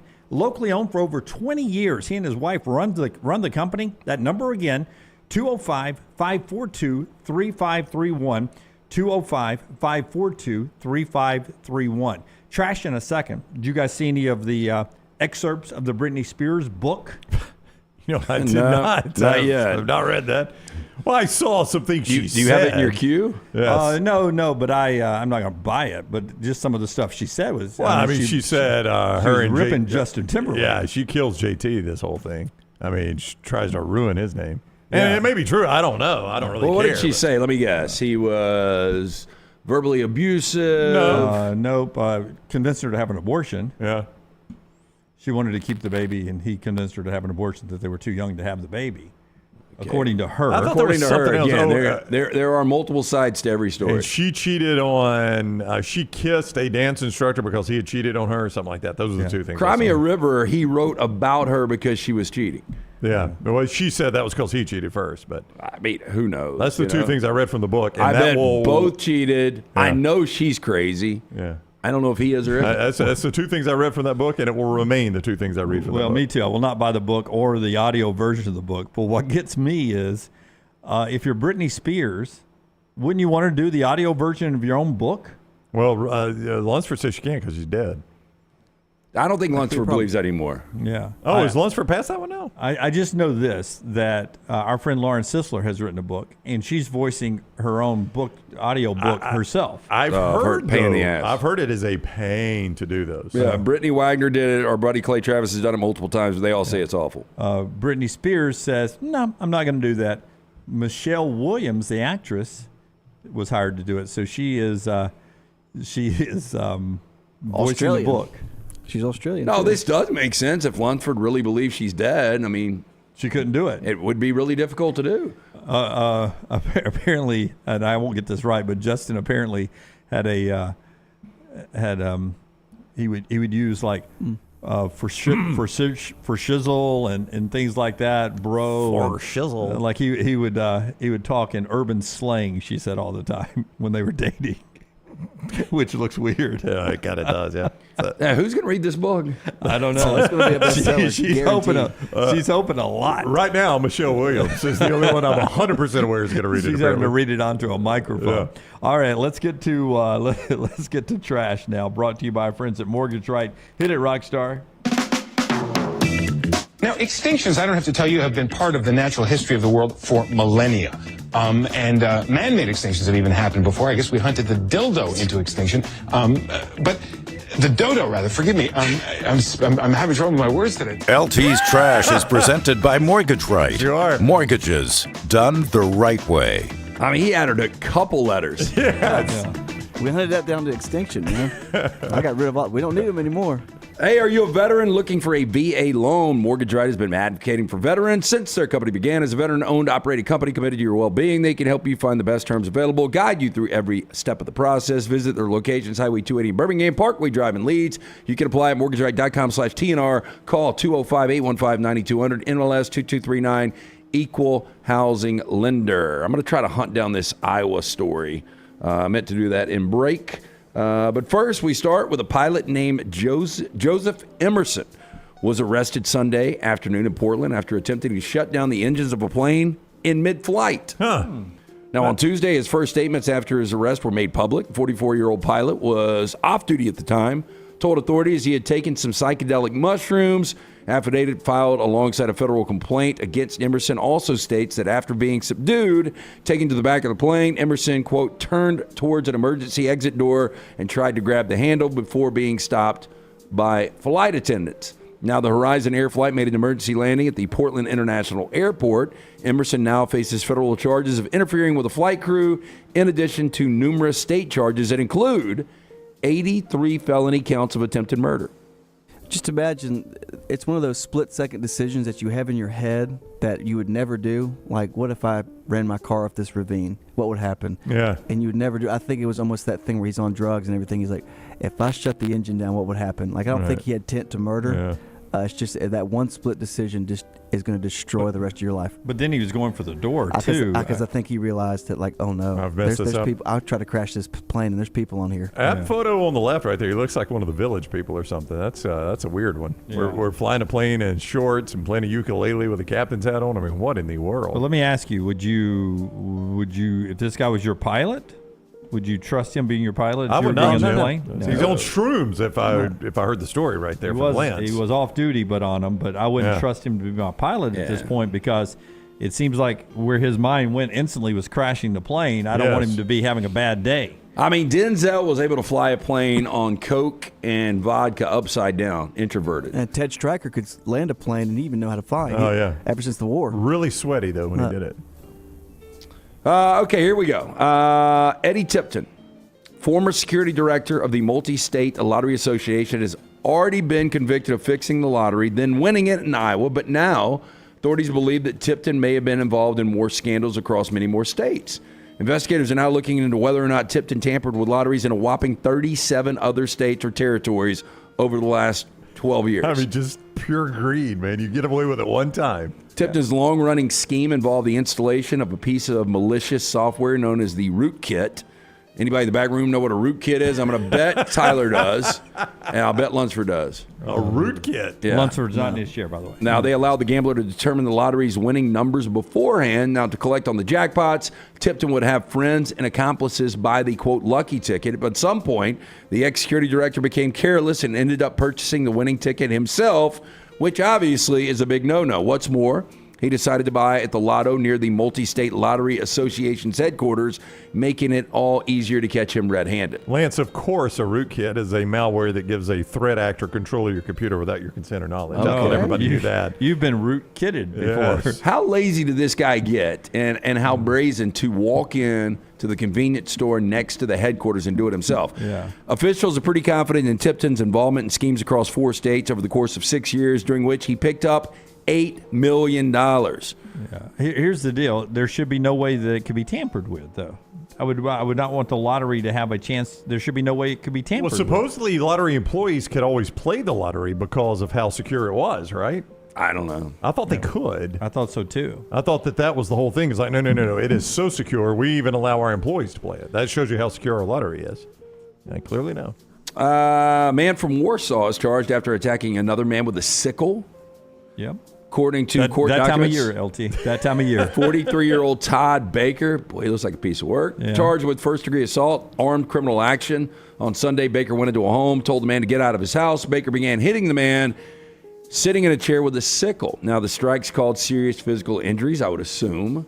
Man was taken by helicopter to a hospital. Baker was taken to county jail on a $150,000 bond. He looks exactly the way I thought he'd look. A little crazy, right? Yeah, if I told you somebody attacked somebody with a sickle, that's the picture you have in That mind. kind of looks like Gary Oldman from True Romance. Don't hair. Don't you think, though? That's where I was going to go, Rockstar. That's the hair of someone that's going to not do good. What was Gary Oldman's character's name in there? Can't remember. He had a great accent, though. It was the Jamaican accent. Yeah. Oh my gosh, how am I forgetting this?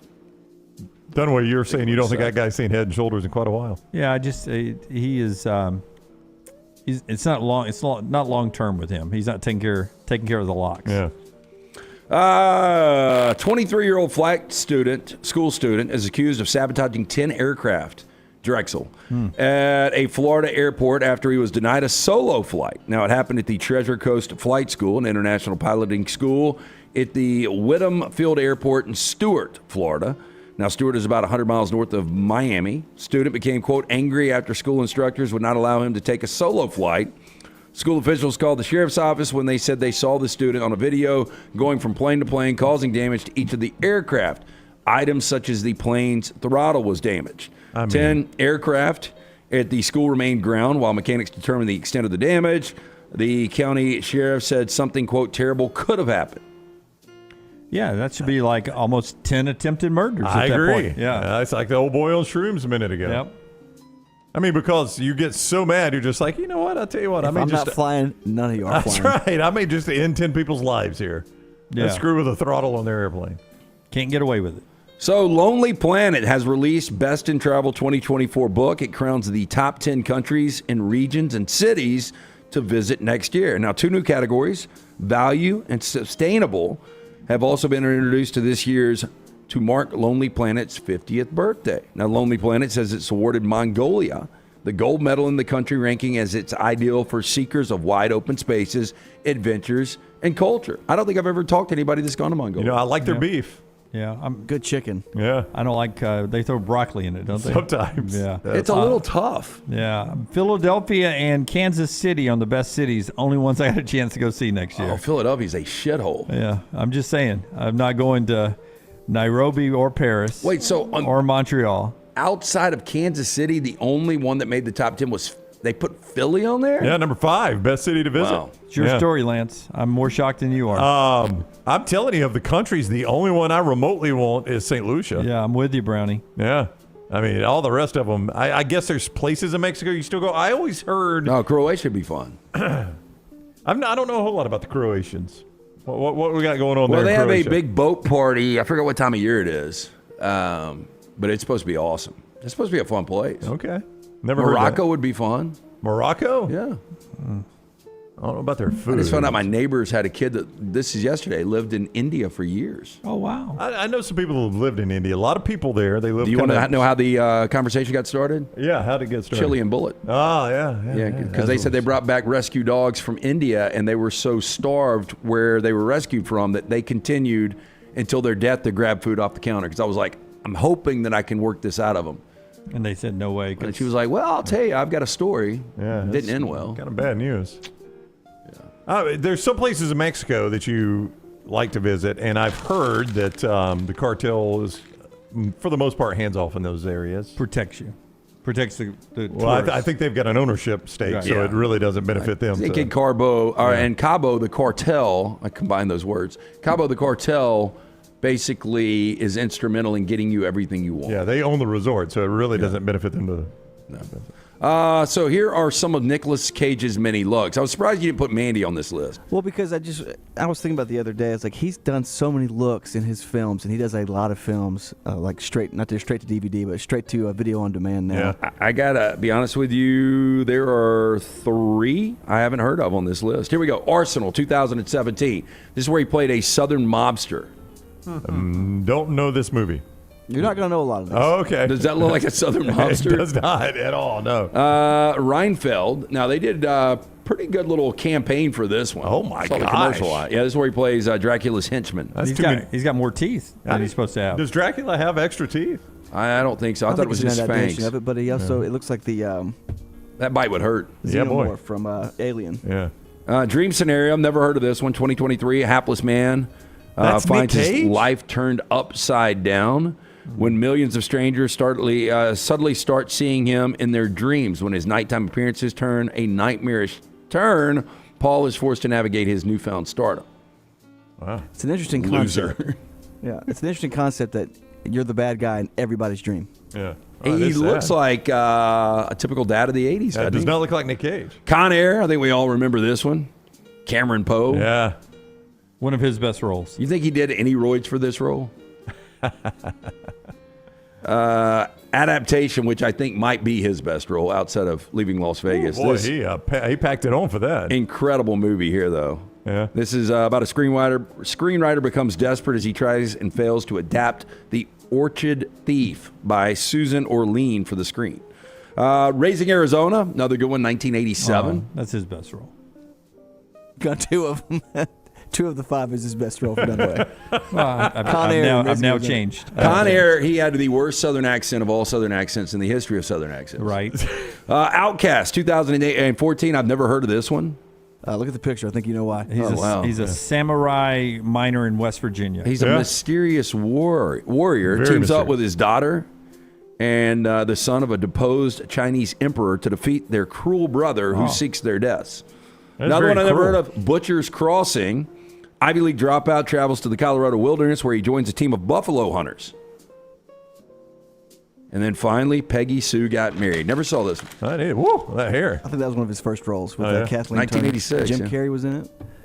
He talked like this the whole movie. And that is Trash Today, brought to you by our friends at Mortgage Right. Yeah, buying a home, major milestone in life. Getting it right comes down to the right advice at the right time. That's why we're proud to partner with our friends at Mortgage Right who do mortgages the right way. Call them today, 205-815-9200 or mortgageright.com. And remember, $69, only $69 gets that checkup on your heat.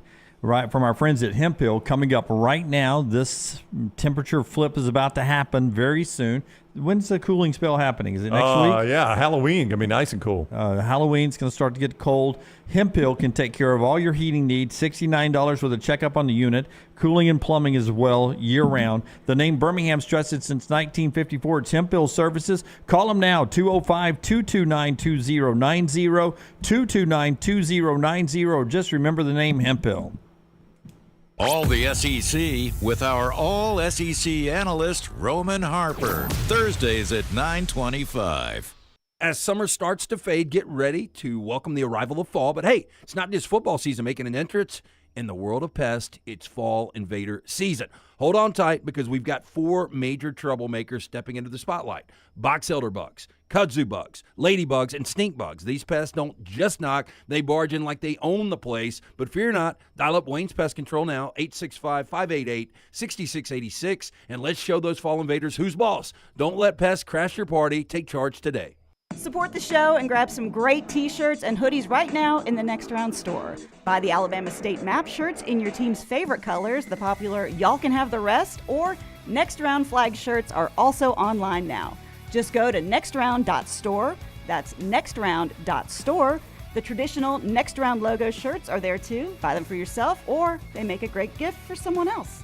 And let us know what you'd like to see in the store coming up. Nextround.store. That's nextround.store.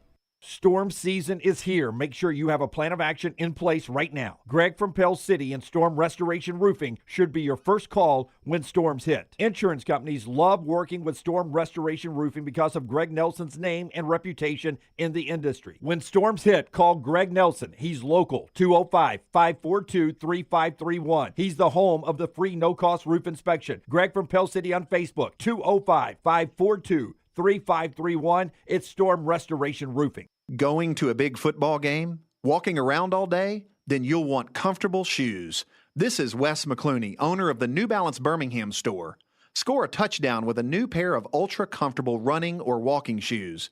Come to the New Balance Birmingham store. I'm telling you, we'll make sure you have a perfect fit and we'll treat you like the starting QB. Our job is to make sure your feet are happy. Visit the New Balance Birmingham store on Highway 280 next to Chick-fil-A. Your feet will thank you. Man, I love a good meal. I'm Jim Dunaway. A good meal is what you get with my friend Sterling at Champy's Chicken on Highway 119 in Alabaster. We're talking great southern fried chicken, wonderful sides, hand-cut chicken fingers, po' boys, and those Mississippi Delta recipe tamales. You got a perfect menu for everybody. Champy's Chicken is perfect for watching the big game, or taking a meal to the lake house, down to the coast, or stay in the restaurant and dine in a great atmosphere. It's all made fresh to order right there on 119 in Alabaster, Champy's Chicken. The Next Round Golf Court is here. Your chance to play 4 area golf courses for just $89. Get 18 holes of golf and cart at Limestone Springs, Cross Creek, The Meadows, and the newly renovated Woodward Golf Club. That's a value of $247 for just $89. Or get the Next Round Deluxe Golf Cart for just $119. It gets you all 4 courses with cart, plus an exclusive Next Round Golf t-shirt, koozie, golf tees, and a sticker. There are no restrictions. The cart is good through September 2024. Get your golf cart now at nextround.store.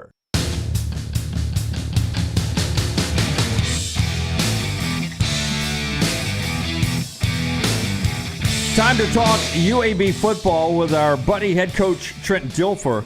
Remember, the holiday season's coming up, and Legacy Credit Card is just what you need to manage your spending safely and wisely. Credit cards offer better consumer protections against fraud when compared to a debit card, which is linked directly to your bank account. Legacy offers rates as low as 8.90% APR. That's better than the major card providers. Right there, look no further than Legacy and open a credit card online in minutes. LegacyCreditUnion.com/join. APR's annual. Percentage rates and offers subject to change. See the website for details. Federally insured by the NCUA. Legacy, a proud supporter of UAB football. All right, bye week for the Blazers. Coach with us on the JohnstonRVCenter.com hotline. Welcome in, Coach. How are you?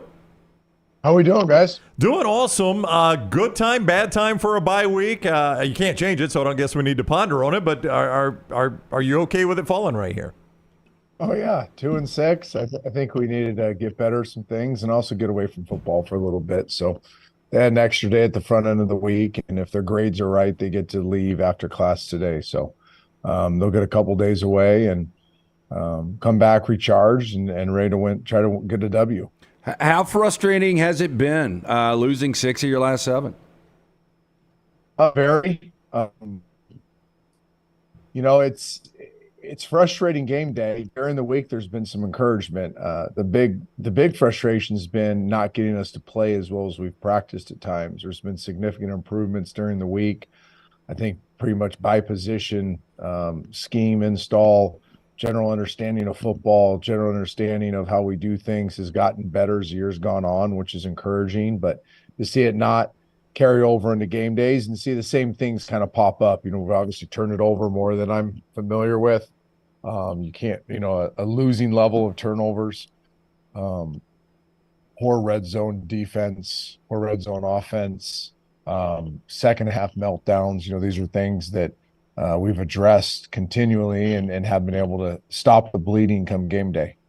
When you've gone through the rivalry game with Memphis now, and 8 games into this schedule, I just wanted to check in with you. How much are you enjoying the college game? I mean, it's all new to you, and I was wondering, is this fun? Is this what you thought it would be?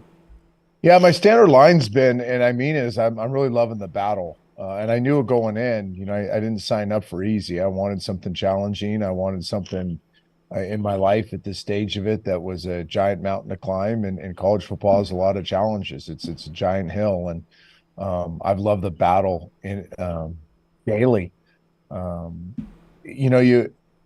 We're all so competitive that you sometimes we fall into the trap of gauging success as only wins and losses on the scoreboard, and I'm wise enough now in my old age to understand there's a lot of other wins, and we're having other wins. Now, eventually, the ultimate goal is to win on the scoreboard. I understand that. That's what you're hired to do, and we will do that. But I think sometimes you have to win in other areas before you can consistently win on the field, and I'm seeing those wins daily. I'm seeing the fruit of our labor Sunday through Friday. Just unfortunately, we haven't seen it on Saturday yet, but it's coming. FAU is the next opponent for UAB, and it is coming up next Saturday, 2 o'clock at Protective Stadium. You can see UAB take on FAU next Saturday in conference play. Coach with us on the JohnstonRVCenter.com hotline, presented by Legacy Credit Union, the official credit union of the UAB Blazers. What do you do, if anything, in a bye week to get away from it all and just try to clear your mind? Well, we practiced. I mean, we did. We like I said, a day extra on the front end for the players. Coaches really didn't take any time off on the front end. A big recruiting week, obviously, for coaches. Tuesday, Wednesday was mainly drills and skills, just honing in on technique and skill work, kind of what I'd call pod setting, where you go back and you kind of take bigger things and drill them down to smaller things and rep them in pods. And then today we got a little bit a day ahead of FAU just from some install standpoint. I thought we got better. Today wasn't the best. Today was kind of guys half out the door, it felt like at times, but Tuesday and Wednesday were really solid practices. Sunday we'll practice like normal. But for the players, I think, some will go hunting, some will go home and see family, some will just chill out, watch Netflix, I'm sure. But they definitely need to get away. It's been a grind. I think we're one of the later buys in the entire and all of college football. Sorry, we can't talk today. And so there's been a grind on their bodies, grind on their minds. So I do think it's important that they can get away. And then, like I told them after practice a few minutes ago, that they need to come back Sunday very intentional about getting better and preparing to win a game. Yeah, look, I know you're all about preparing and getting ready for FAU, but will you decompress yourself? When we talked to you last week, you're about to head to Helen for your first time. We do need a review on that. Yeah, I got to get that. But, will you get away and spend some family time? We will. I haven't been able to see my youngest daughter play volleyball in person all year. So she's at Liberty in her last year playing. So they're playing at Sam Houston. So my wife and I will go to Houston for a day and a half and watch her play 2 matches. I'm going to go recruit tonight. Take Friday, half day, Saturday off to watch Delaney, and then I'll be back at it Saturday night and Sunday getting ready to prep for FAU. What about Helen? We need the review. It was great. It was a great atmosphere. You're right. Those what are they called? Angel biscuits. Yeah, those angel biscuits were gnarly, man. They're amazing. They really are. Yeah, I ate them so fast, my wife did not get to partake in as many as she would like. That happens at my table too. Yeah, we ordered quite a bit of food, so we were gluttons that night. I'm interested to get your take because you played in the NFL and you've been around the game. A lot of talk now about the sign stealing investigation. I want to talk to you about transmitters inside the helmet. Is that something that you would be in favor of in college athletics? Yeah, absolutely. It solves a lot of problems. Signal stealing has been going on forever. There's people that are very advanced at it. I was part of an advanced part of it when I was in the NFL, so I'm very familiar with how it works. College football, it's really both sides of the ball. It's happening. I think it would help practice communications. It would help in-game communications. It streamlines a lot of stuff. I think it helps systematically too. You know, we have to devote so much time to developing elaborate forms of signaling so that other teams aren't stealing it. I think it would just help your workflow during the week. So I'm definitely a proponent of the headset. It's not that cluttery for the quarterback or the inside linebacker. You get used to it really quick. You get used to it in a matter of a couple weeks and just becomes second nature. You know, when I get nervous, when I'm watching the Dolphins and Tua's got his hand over his ears and the clock's running towards 15, I'm like, oh my God, he's not going to get the play. Like, it's so loud. He's got his hand over his ears. I'm like, I hope he gets to play. So it actually makes me nervous because I know it shuts down in 15 seconds. So you gotta manage your time, at least in the NFL, and I assume that's the way they would do it in college. Yeah, you'd have to be quick getting your signals in or your verbals in. It's the same with signaling, though. I think you get used to that in a couple of weeks. I think it also challenges the coaches to have less nomenclature, less verbiage in their play calls. We're pretty heavy. We're more from the old school of a lot of words to call plays when we're not playing at tempo. So I think it would force us even to streamline some of our language that we use when communicating with the quarterback. All right, he is Coach Trent Dilfer. They are on a bye. He is headed to see his daughter play volleyball, so that's really cool. Best of luck to her, and safe travels to you, Coach. Thank you very much for the time, as always. Appreciate you guys. Thank you. All right, take care. Coach with us on the JohnstonRVCenter.com hotline. And always brought to you by the great folks at Legacy who supports UAB athletics, both football, basketball, and all their sports there. And they've been doing it for years, over 60 years, helping the medical industry and the educational industry in Birmingham. They've got the everyday checking at Legacy, now available for teens 13 to 17 with adult sign-up. Teach your kids how to manage their account with their everyday checking right there, ages 13 to 17 with a adult there. Apply online in minutes today, legacycreditunion.com/join, legacycreditunion.com/join. Terms and conditions may apply. Legacy is federally insured by the NCUA. Always love talking to him. Great insight there on that.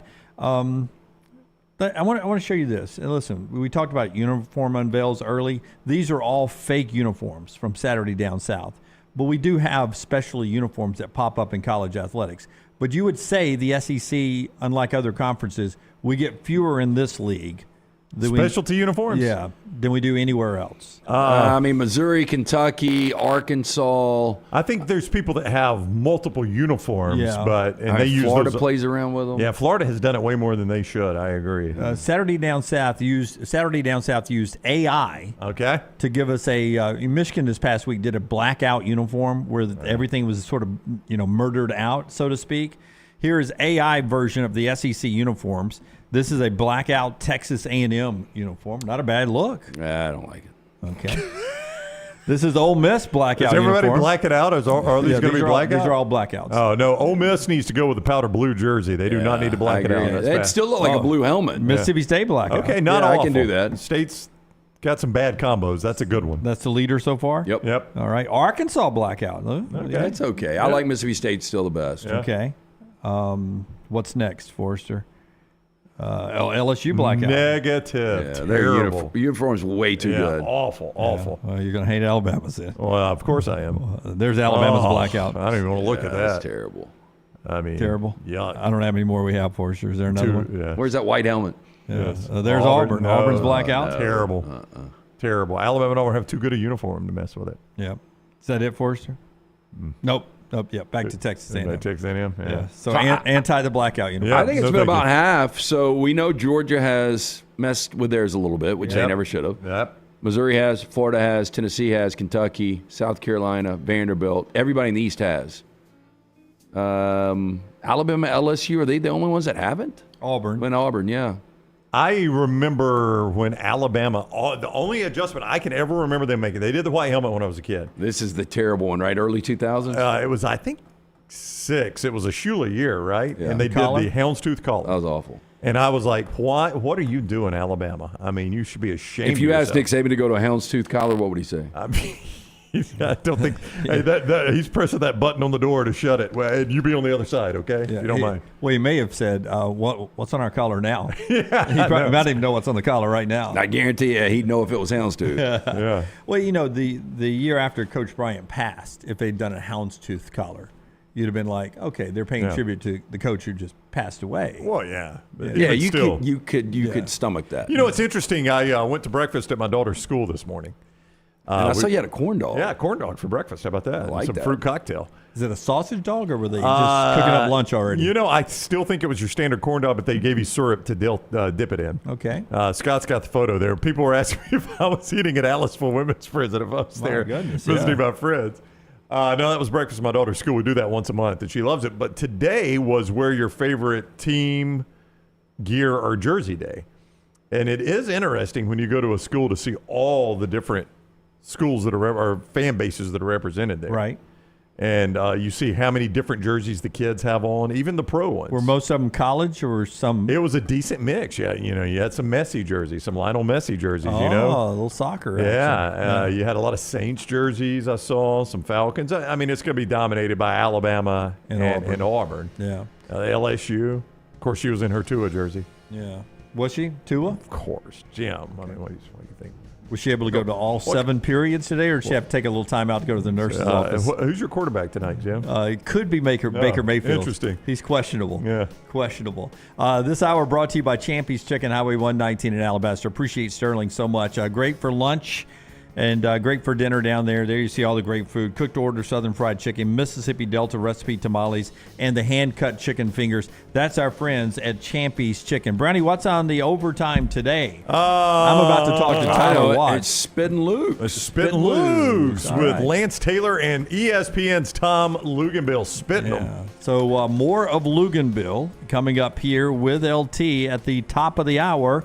Don't have to change anything. Remember, like and subscribe here on our Next Round YouTube channel, and do it over at Disrupt the Media as well on YouTube. It's where you get all that content, including Roll Tide Pods and War Damn Pods. It's all right there at Disrupt the Media. Until next time, God bless you and God bless America.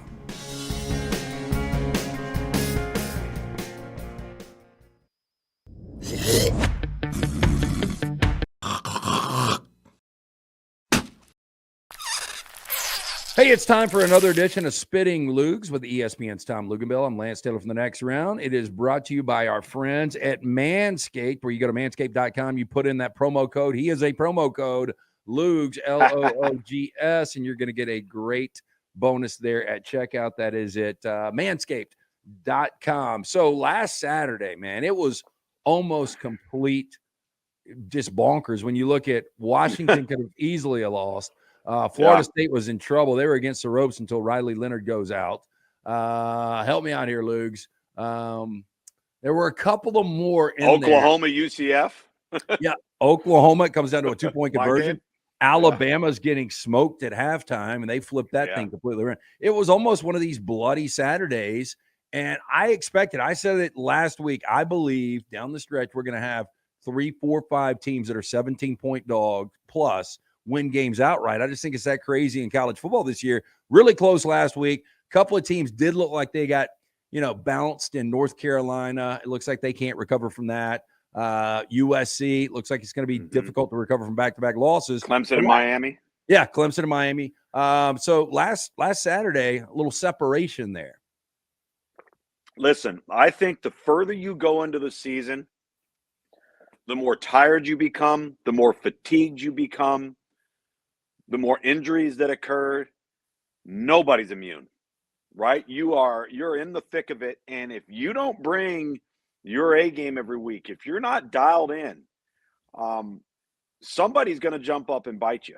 Because I think what's happened here too is for most teams, not necessarily an Alabama or a Georgia or a Ohio State or what have you, but for most teams, the transfer portal has thinned out the rosters for everybody. And we have better players that used to be consolidated from certain teams now dispersed out to other teams. So each and every week becomes a bit more competitive, and the gap in talent's not quite as far as it, once was. But I think we can never discount the value of the fact that when you're dealing with kids, you really don't know. Like, I can't tell you how many coaches tell us, hell, we had a great week of practice. Now, I don't know if we'll go out and play that week that well. Or a coach will say, I don't like how we practiced at all. We weren't worth a crap. And then they go out and play lights out. You don't know. And that's what makes the whole thing so dang fun. Yeah, it's it seems, and I tell people this all the time, doing the handicapping at lanceslike.com. Well, I heard they had a good week of practice. Doesn't mean anything. It's almost like every time, it's almost the opposite. Like we had a shitty week of practice. They come out, they play 60 full minutes of really good football. And then on the flip side, we had a great week of practice. They come out, they turn it over 3 times, they lose the game. With all this said, biggest surprise, and I cannot believe we're heading into week 9. So depressing. Can't wait till we get to this extended college football season or extended college football playoff and really push this thing more and more and more. But we are through 8 weeks. What has been your biggest surprise, whether it's a player, a coach, or just a team in general? A couple come to mind. I would say Oklahoma's very quick and resounding turnaround in such a short period of time. I mean, that was a team, and I say that seeing it firsthand last year, having Bedlam, that they were a mess, man. And they didn't have any talent on defense. The cupboard was bare. The kids were drinking through a fire hose because the defense is very complicated. Offensively, they have their moments and this and that, but it kind of looked like, well, this is Dylan Gabriel. He looks like a group of 5 player trying to play at the Power 5 level, and maybe he doesn't have it. And then you look at him now, and it's like, it's an entirely different animal. I think that's a big surprise. Clemson's been a bit of a surprise to me. There's been really no effect either way by the addition of Garrett Riley. The quarterback position clearly hasn't been redefined by going away from DJ Uiagalelei. The defense is still elite, but can't carry them right now. I've been very surprised, probably more so than anything else about Clemson, is how sloppy they've been. Undisciplined, heavily penalized, turn the ball over, coaching snafus. I mean, you look at Cade Klubnik. Remember the 3rd and 1 against Florida State after they just gained 9 yards on the ground with Will Shipley, and all he's got to do is hand it off, and he throws it out to the perimeter on the free access on the quick screen. The guy gets tackled for a yard loss. Against Miami this past weekend on the 2.5 yard line, all he's got to do is give it. He decides to take it upon himself to keep it, and that's 2 plays right there that the quarterback cost you in 2 games against Miami and Florida State, right? I mean, now we're having a different conversation about Clemson. So that's been a bit surprising to me. I'll tell you what hasn't surprised me one bit is SC. If you were dialed in at all to what that team was. You told me before San Jose State. Hey, look, I am not sold. They went out. They got Bear Alexander. They got Mason Cobb. They got some of these pieces. But I'm not convinced this defense is going to be any better than it was last year. And really, the only time I've seen them play good football, which is really strange, I thought against Notre Dame, albeit Notre Dame's pretty decent football. Yeah, but when you turn it over 5 times, you give up a 99-yard kick return, you're not going to win any football games on the road. But you did say from day one, I am not convinced on USC. The only thing that bothers me with this, and I'll let you get to your point, is last year you were 11-1 in the regular season. I know the Pac-12 is much tougher this year, but now we're talking about an SEC team that I'm not going to be surprised if they lose 5 games. With SC, me neither. I've been posing it to everybody. You look down the stretch. More likelihood. They'll lose at least 2 or they'll win out. I don't even think it's a question. Oh, it's not a question. It's not a question. In fact, going on the road to Cal is no cupcake, especially if you're reeling and feeling sorry for yourself, number one. Sneaky good game of the week. Right, right. Nobody will get to see it. Cal will be able to run the football on them. Nobody will get to see it because it's on the Pac-12 network, unfortunately. Right. But I agree with you. I think that's a tough game. And then they got 3 in a row against teams that are probably better than they are. I think, thing that's happened to me. Washington, Oregon, and UCLA. Yeah. Good defenses. Dude, and I know, and I said this in the preseason too, and it's so important, is like when you're plus 22 in turnover margin, which they were last year, which is an absolute statistical anomaly. Like, it does not happen. And you are that bad on defense, and your quarterback is a magician, all right? That's how you got to where they were a year ago. And you're right, the Pac-12 wasn't as good. Fast forward to this year. It's the same offense with the addition of Zachariah Branch, really. The same defense with the addition of some guys that haven't made any difference. And all of a sudden, you're not getting all of those turnovers that you got a year ago. I mean, honestly, Lance, if you took that quarterback off of that team, I think they're a sub-500 team. You know, this is what bothers me, and this is Spitting Luges with ESPN's Tom Luganbill on Disrupt the Media. Like and subscribe. It is brought to you by Lance'sLike.com. Jump on board with us. NBA season started up last night. We've got the NBA. We've got World Series, college football, NFL. Thing that bothers me about this, Lance'sLike.com, is now people are turning on Caleb Williams, and they're like, he is so overrated. And I'm like, you obviously no, he's not. The guy. Yeah, the offensive line is shit. He's got no defense, and the guy is out there. He's playing his ass off. He's the only reason they're in contention. Right. He is the only reason. And you would give me this. I mean, last year they were probably 6-6 without Caleb Williams. Without question. Yeah. The turnovers saved them last year, you know, and but yeah, so that part hasn't surprised me. I've been unbelievably impressed with how Utah has done what Utah has done. And they're a problem still. So I think there's been a ton of like really good, fun, like storylines there. Look at LSU right now, man. Like, you're telling me just because LSU has 2 losses that Jaden Daniels shouldn't be the Heisman frontrunner? I mean, he's carrying that team. To me, you know, my ballot has got him number 1 right now, at least at this particular point. He'll have an opportunity in Tuscaloosa to really solidify that case. In a big viewing window, by the way. Oh, yeah. And not only should he be in the mix to win a Heisman Trophy, but LSU to me is not out of this thing yet. If you win in Tuscaloosa, they went out, they beat Georgia in a 1-game situation, a 2-loss SEC champion, depending if you have some upsets. And I think we're going to get some upsets in front of us. I still think LSU is very much alive. If that were to happen, not only would you have a 2-loss SEC champ, you'd have a 2-loss SEC champ likely with the Heisman Trophy winner. Because that would mean that LSU would run through the rest of this thing. Right. And beat the number 1 or number 2 ranked team in the country. I mean, that in order for that to happen, Jaden Daniels would have to continue to be doing exactly what he's done to get him to this point. You know, a month ago we were talking about, man, this is going to be a bad loss for Brian Kelly in Columbia, Missouri. And they find a way down 2 scores to win that game. And now you look up in Missouri, this is going to be my surprise for you through 8 weeks, is only got 1 loss in a game that they led by multiple scores. Brady Cook, I had this conversation with somebody earlier today. When we were at SEC Media Days in Nashville, people were listing out their quarterbacks 1 through 14. Graham Mertz was almost everybody's 14th. Right. And he's in everybody's top 5 right now statistically, the way he's playing. They're sitting at 5-2. Brady Cook was down between 11, 12, 13, 14. Like A.J. Swan at Vanderbilt. Yeah. Brady Cook. Oh, absolutely. Sure. And Brady Cook is balling out right now. Like, he's got some weapons. I mean, Luther Burden, Weiss. I mean, these guys are starting to play football, but it went from Eli Drinkwitz, the kind of the joker coach of the SEC, to, damn, this is a tough out and a legitimate team. And I am really surprised through 8 weeks that they're sitting at 7-1. I am too. And I'll tell you this, you got to really applaud the job that Drinkwitz and that administration has done keeping their best players around.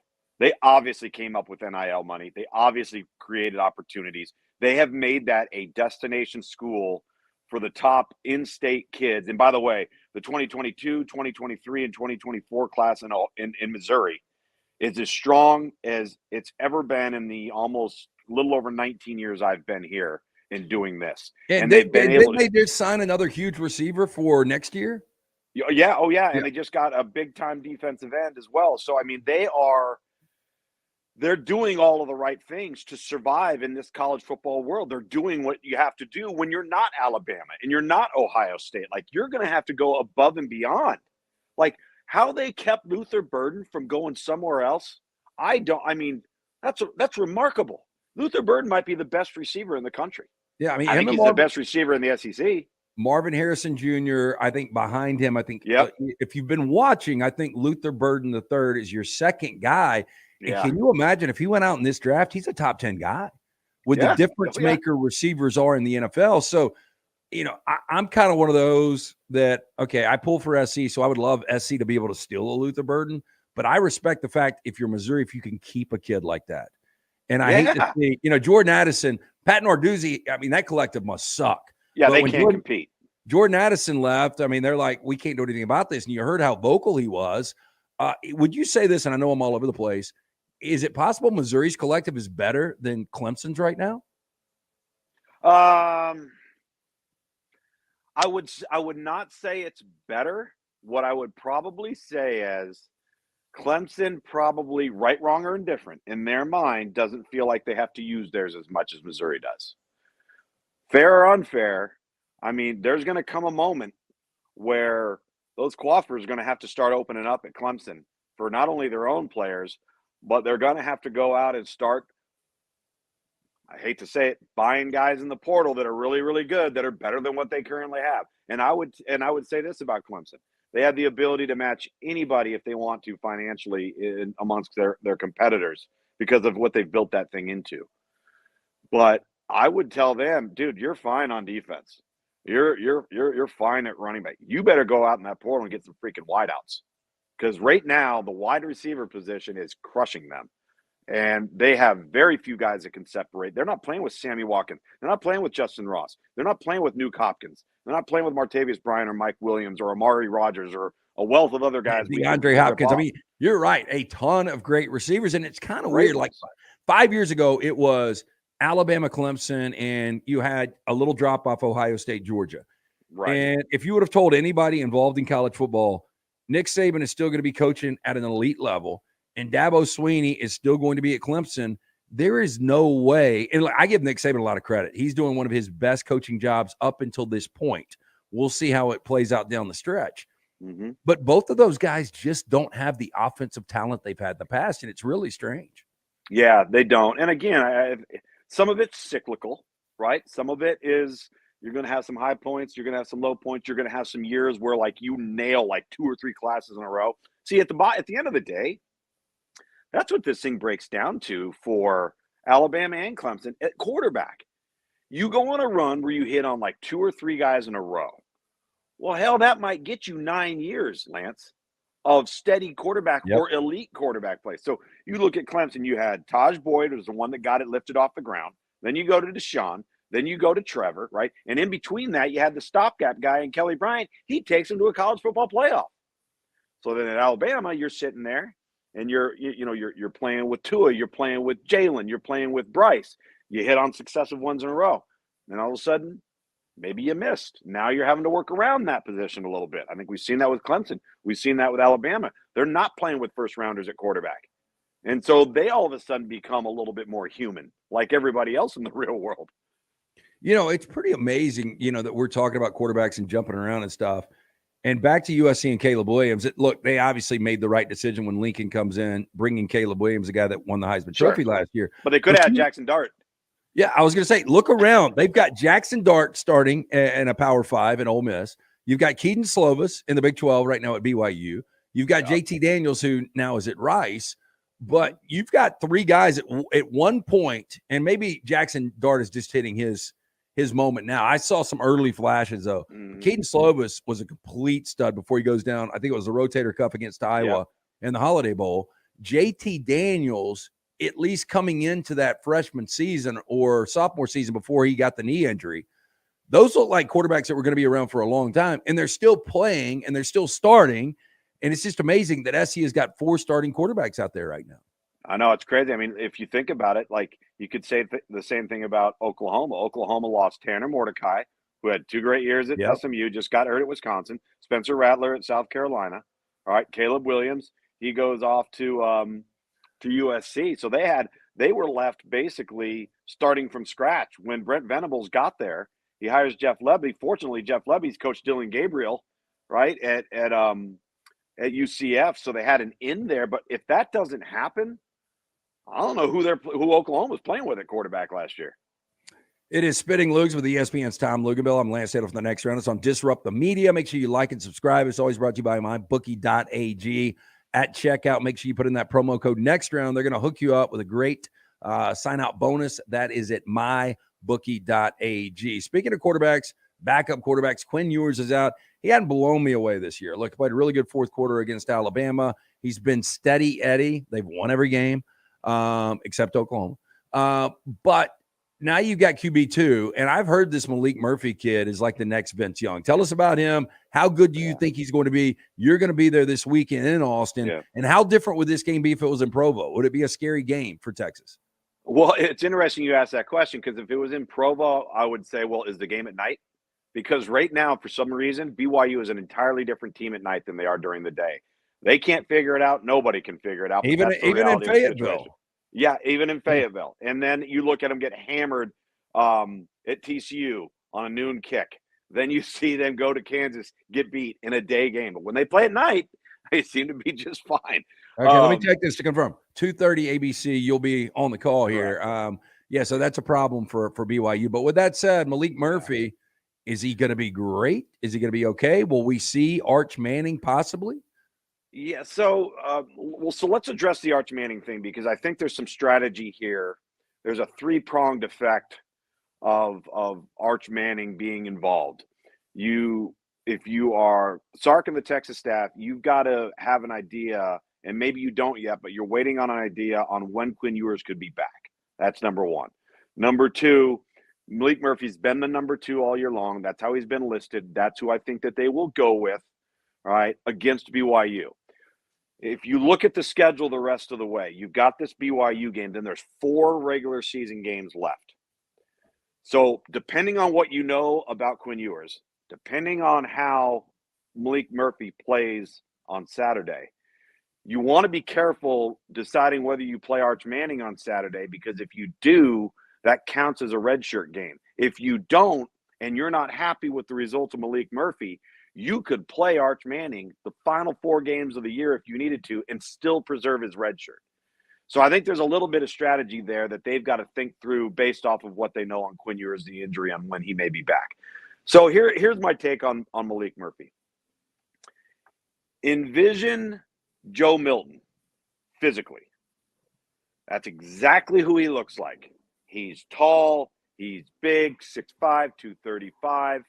Like a 79-inch wingspan, 9.5-inch hands, strong rocket arm. And he was a guy that I really, really liked as a sophomore in high school. I was like, whoa, okay. And then as he continued to progress, I started noticing that his completion percentage was really poor. And I get a little bit worried with guys that are uber talented and they're playing at the high school level where they're clearly superior to everybody else around them. And then they're completing 55% of their passes. Was Anthony Richardson one of those guys? Absolutely. Anthony Richardson was like that at Florida. Last year, he completed 53% of his passes. And that worries me a little bit because that generally, when you make the transition to the upper level of talent and the upper level of competition, that doesn't improve.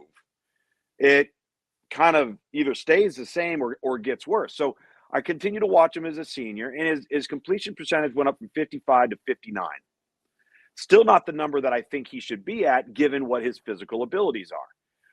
But he's one of those guys that will make a throw and he'll go, whoa, and that's why I bring up Joe Milton, because that's what Joe Milton does. And then Joe Milton on the very next down will airmail an open guy, or he'll overthrow a curl route 14 yards in front of him.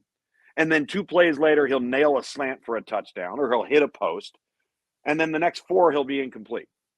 And so if I'm looking at Malik Murphy, I love the physical skill set.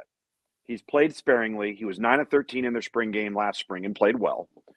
I think this is one of those games where BYU, they're 5-2, but I have no idea how they've gotten there.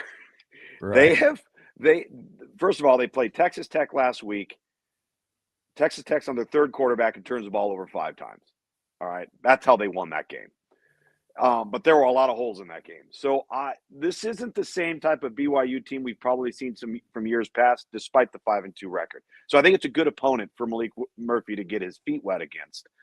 But I'm really curious to see, does he play within himself? Does he make the routine plays routinely? Is he accurate on short and intermediate stuff? I know they're going to take their shots, and I know he's got the arm talent to do all of that.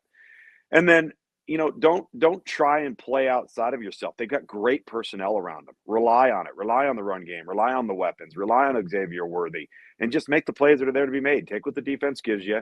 If he tries to do too much, he's going to get himself into trouble. So I'm very curious to see if he's become more accurate, if he's become more routinely consistent instead of being up and down and erratic, especially with accuracy. A better chance pulling off the upset, BYU over Texas without Ewers, or Florida over Georgia without Bowers? Because I think there's such a distinct talent gap between BYU and Texas, I would probably say, at least on paper, I'd probably say Florida, Georgia. And I don't even know if I believe in that one. But I know that somehow Florida has gotten to 5-2, and Graham Mertz is playing out of his mind. Yeah. And tell me why I'm wrong here, but I went back and look, and I know Graham Mertz in Wisconsin, like when he was coming in, they were talking about this is the greatest quarterback in Wisconsin history. This guy's recruiting wise, sure. Yeah, the record books, all this kind of stuff. But when I went back, and I did this earlier today just because I'm weird like this, but I went and pulled Graham Mertz against the two best defenses that he has faced over the last 3 years, and his numbers are awful. Mm-hmm. And I know he doesn't have the same surrounding cast, but Wisconsin in the Big Ten right now, or at least over the last few years, probably better than where Florida is in the SEC. So I guess my question to you is, this is going to be by far the best defense Graham Mertz has ever seen.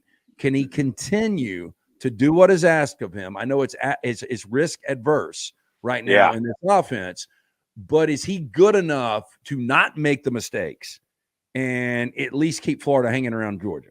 If they protect him. Yeah, I think he's good enough. I think he's got a bit of a feel right now. He's playing with confidence. I think you can make the argument that maybe that's not as good of a program during the tenure of Wisconsin's program, but you could make the argument that there's better skill at Florida around him, better athletes overall around him. But they got to protect him. I think anytime you play Georgia, you play Alabama, if you can't protect the quarterback, you're done. And so is it a great matchup for Florida? Probably not. Have they made strides and improved under Billy Napier? And while nobody's paying attention, absolutely they have. And they deserve credit for it. And now they're going to have an opportunity to go out there and prove it against a team that they're not expected to beat. And if they play well, and if it's competitive, and if it gets into the fourth quarter, I think it will tell you a little bit about both teams. Okay, I'm going to throw this random-ass question out here. It's Spitting Luges, by the way, ESPN's Tom Luganbill. I'm Lance Taylor. It's Disrupt the Media. Like and subscribe. It is brought to you by our friends at Manscaped. Go to manscaped.com. Great products like the Handyman right here. Take care of that undercarriage. Put in Luges as your promo code. They're going to hook you up at checkout. I'm just going to throw a random team out there. We'll say Washington State. So your life is on the line. You've got to pick one Group 5 team to play for the life of Tom Luganbill against Washington State, neutral site. Who is the Group 5 you're going with?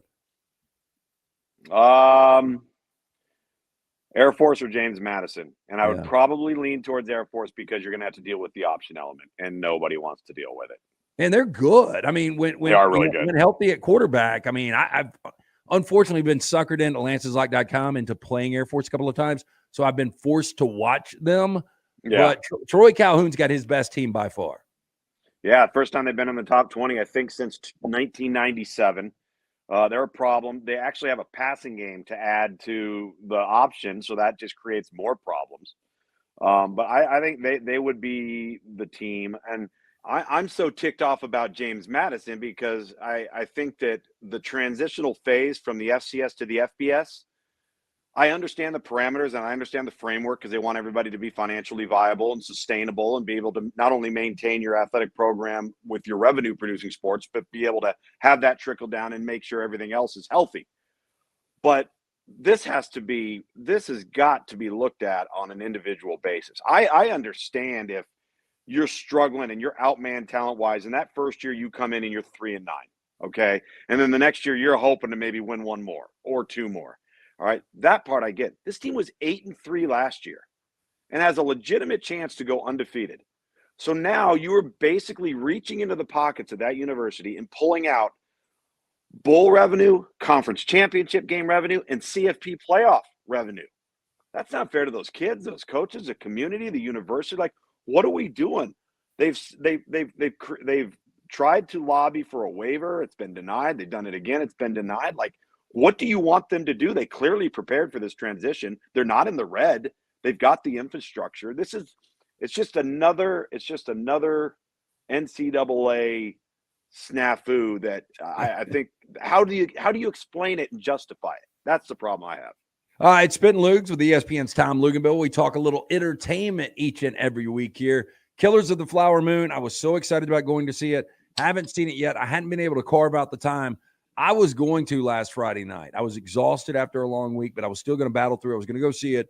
Two of our internal employees here at Disrupt, they were like, and they're both movie guys, they were like, it sucked. And it kind of kicked me in the balls. I'm like, you got to be kidding it. How could it suck with that cast, with it based on a true story? I've got multiple friends that have read the book. They said it's a fantastic novel. Did you see it, and what were your thoughts? Saw it Sunday late afternoon as my football escape. I didn't think it sucked, but I was extremely disappointed in it. It's very, very story driven, which is fine. It's a really good drama. It's totally predictable. There are no twists and turns.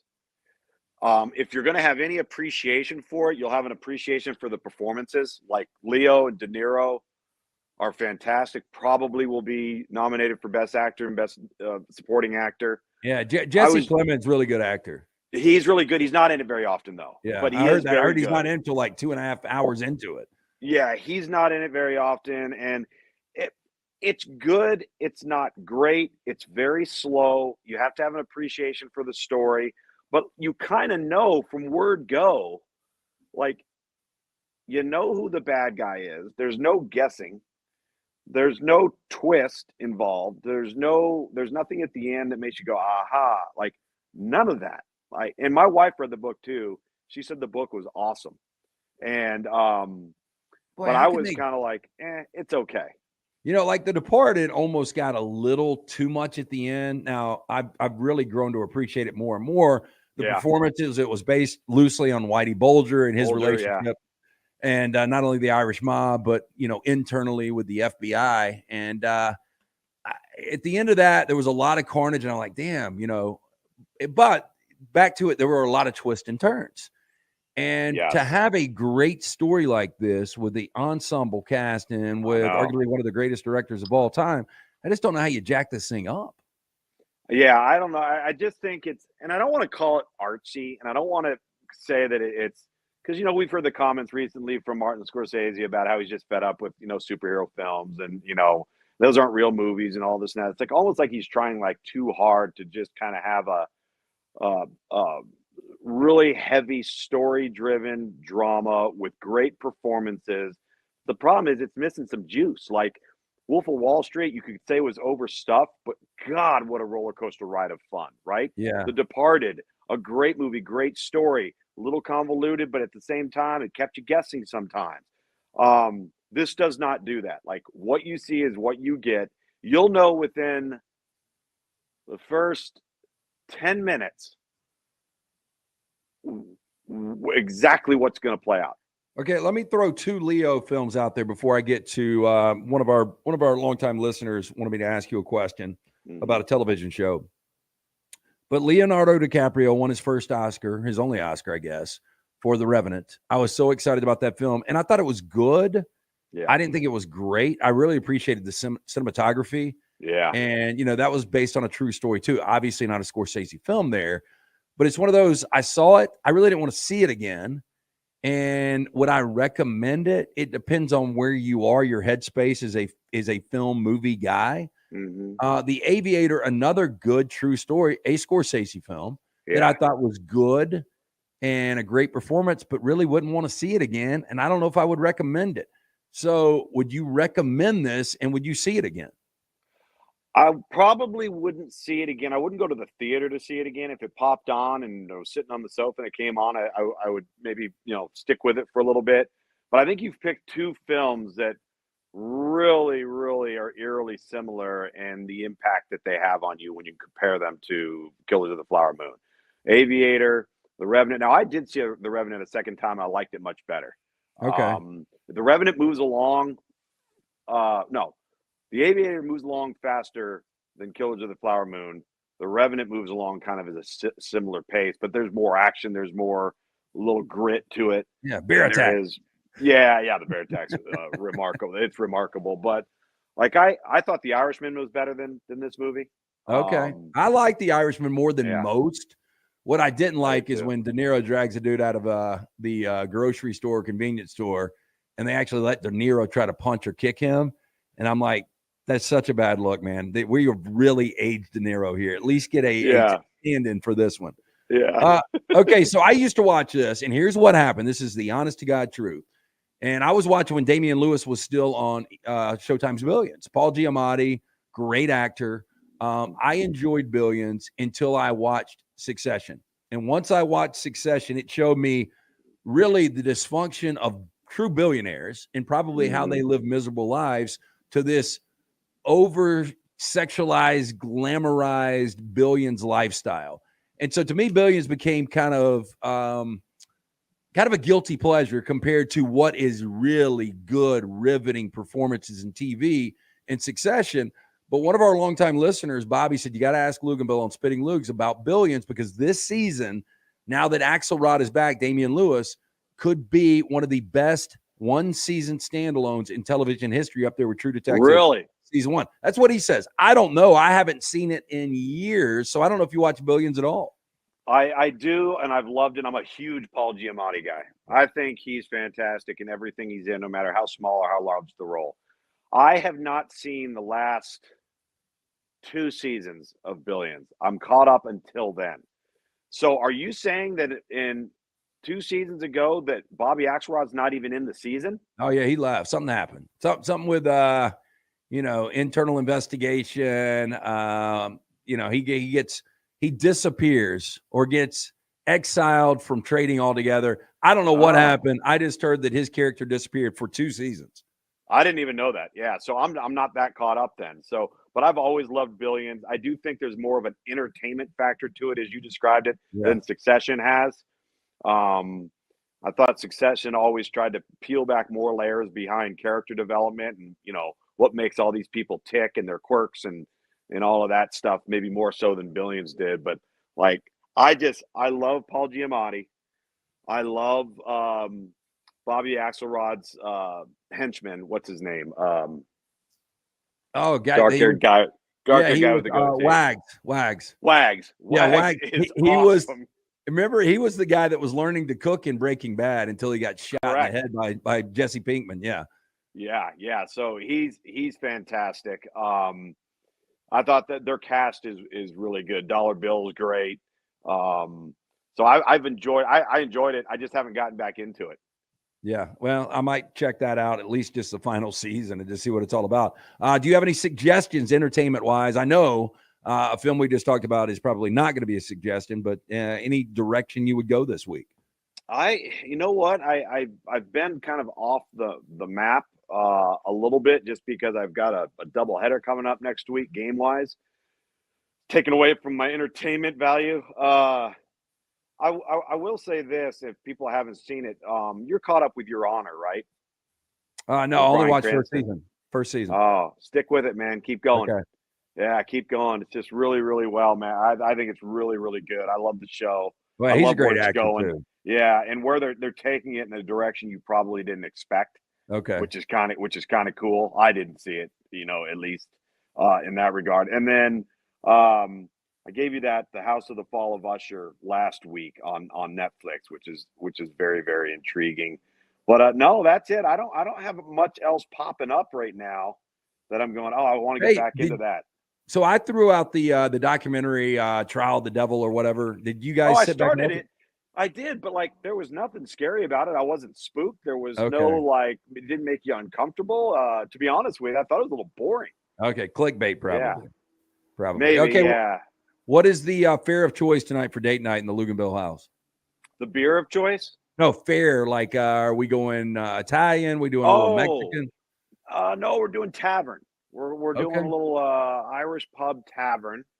A little downtown community here, and we're always trying to keep it the same, but kind of do something subtly different. And then for me, I got to behave myself a little bit because of the time change. We've got our BYU coaches calls on Zoom later tonight, which we rarely have anything on a Wednesday night. So they're screwing with my freaking date night. Well, you can make them a little jealous. Shake that beer because you're not supposed to have that on campus in Provo. I can't believe you can't have a Coke on campus in Provo. That's in the student handbook. It was, at least for a while. Yeah, there's something about caffeine. I don't know what it is. I'm trying to think. I've been to Provo twice in the last 2 years. I'm trying to think. Did I ever see like a Pepsi can or a Coke can or anything like that? And then, see, now you got me thinking. Next time I'm in Provo, I'm going to start looking for it. I'm going to be eyeballing it.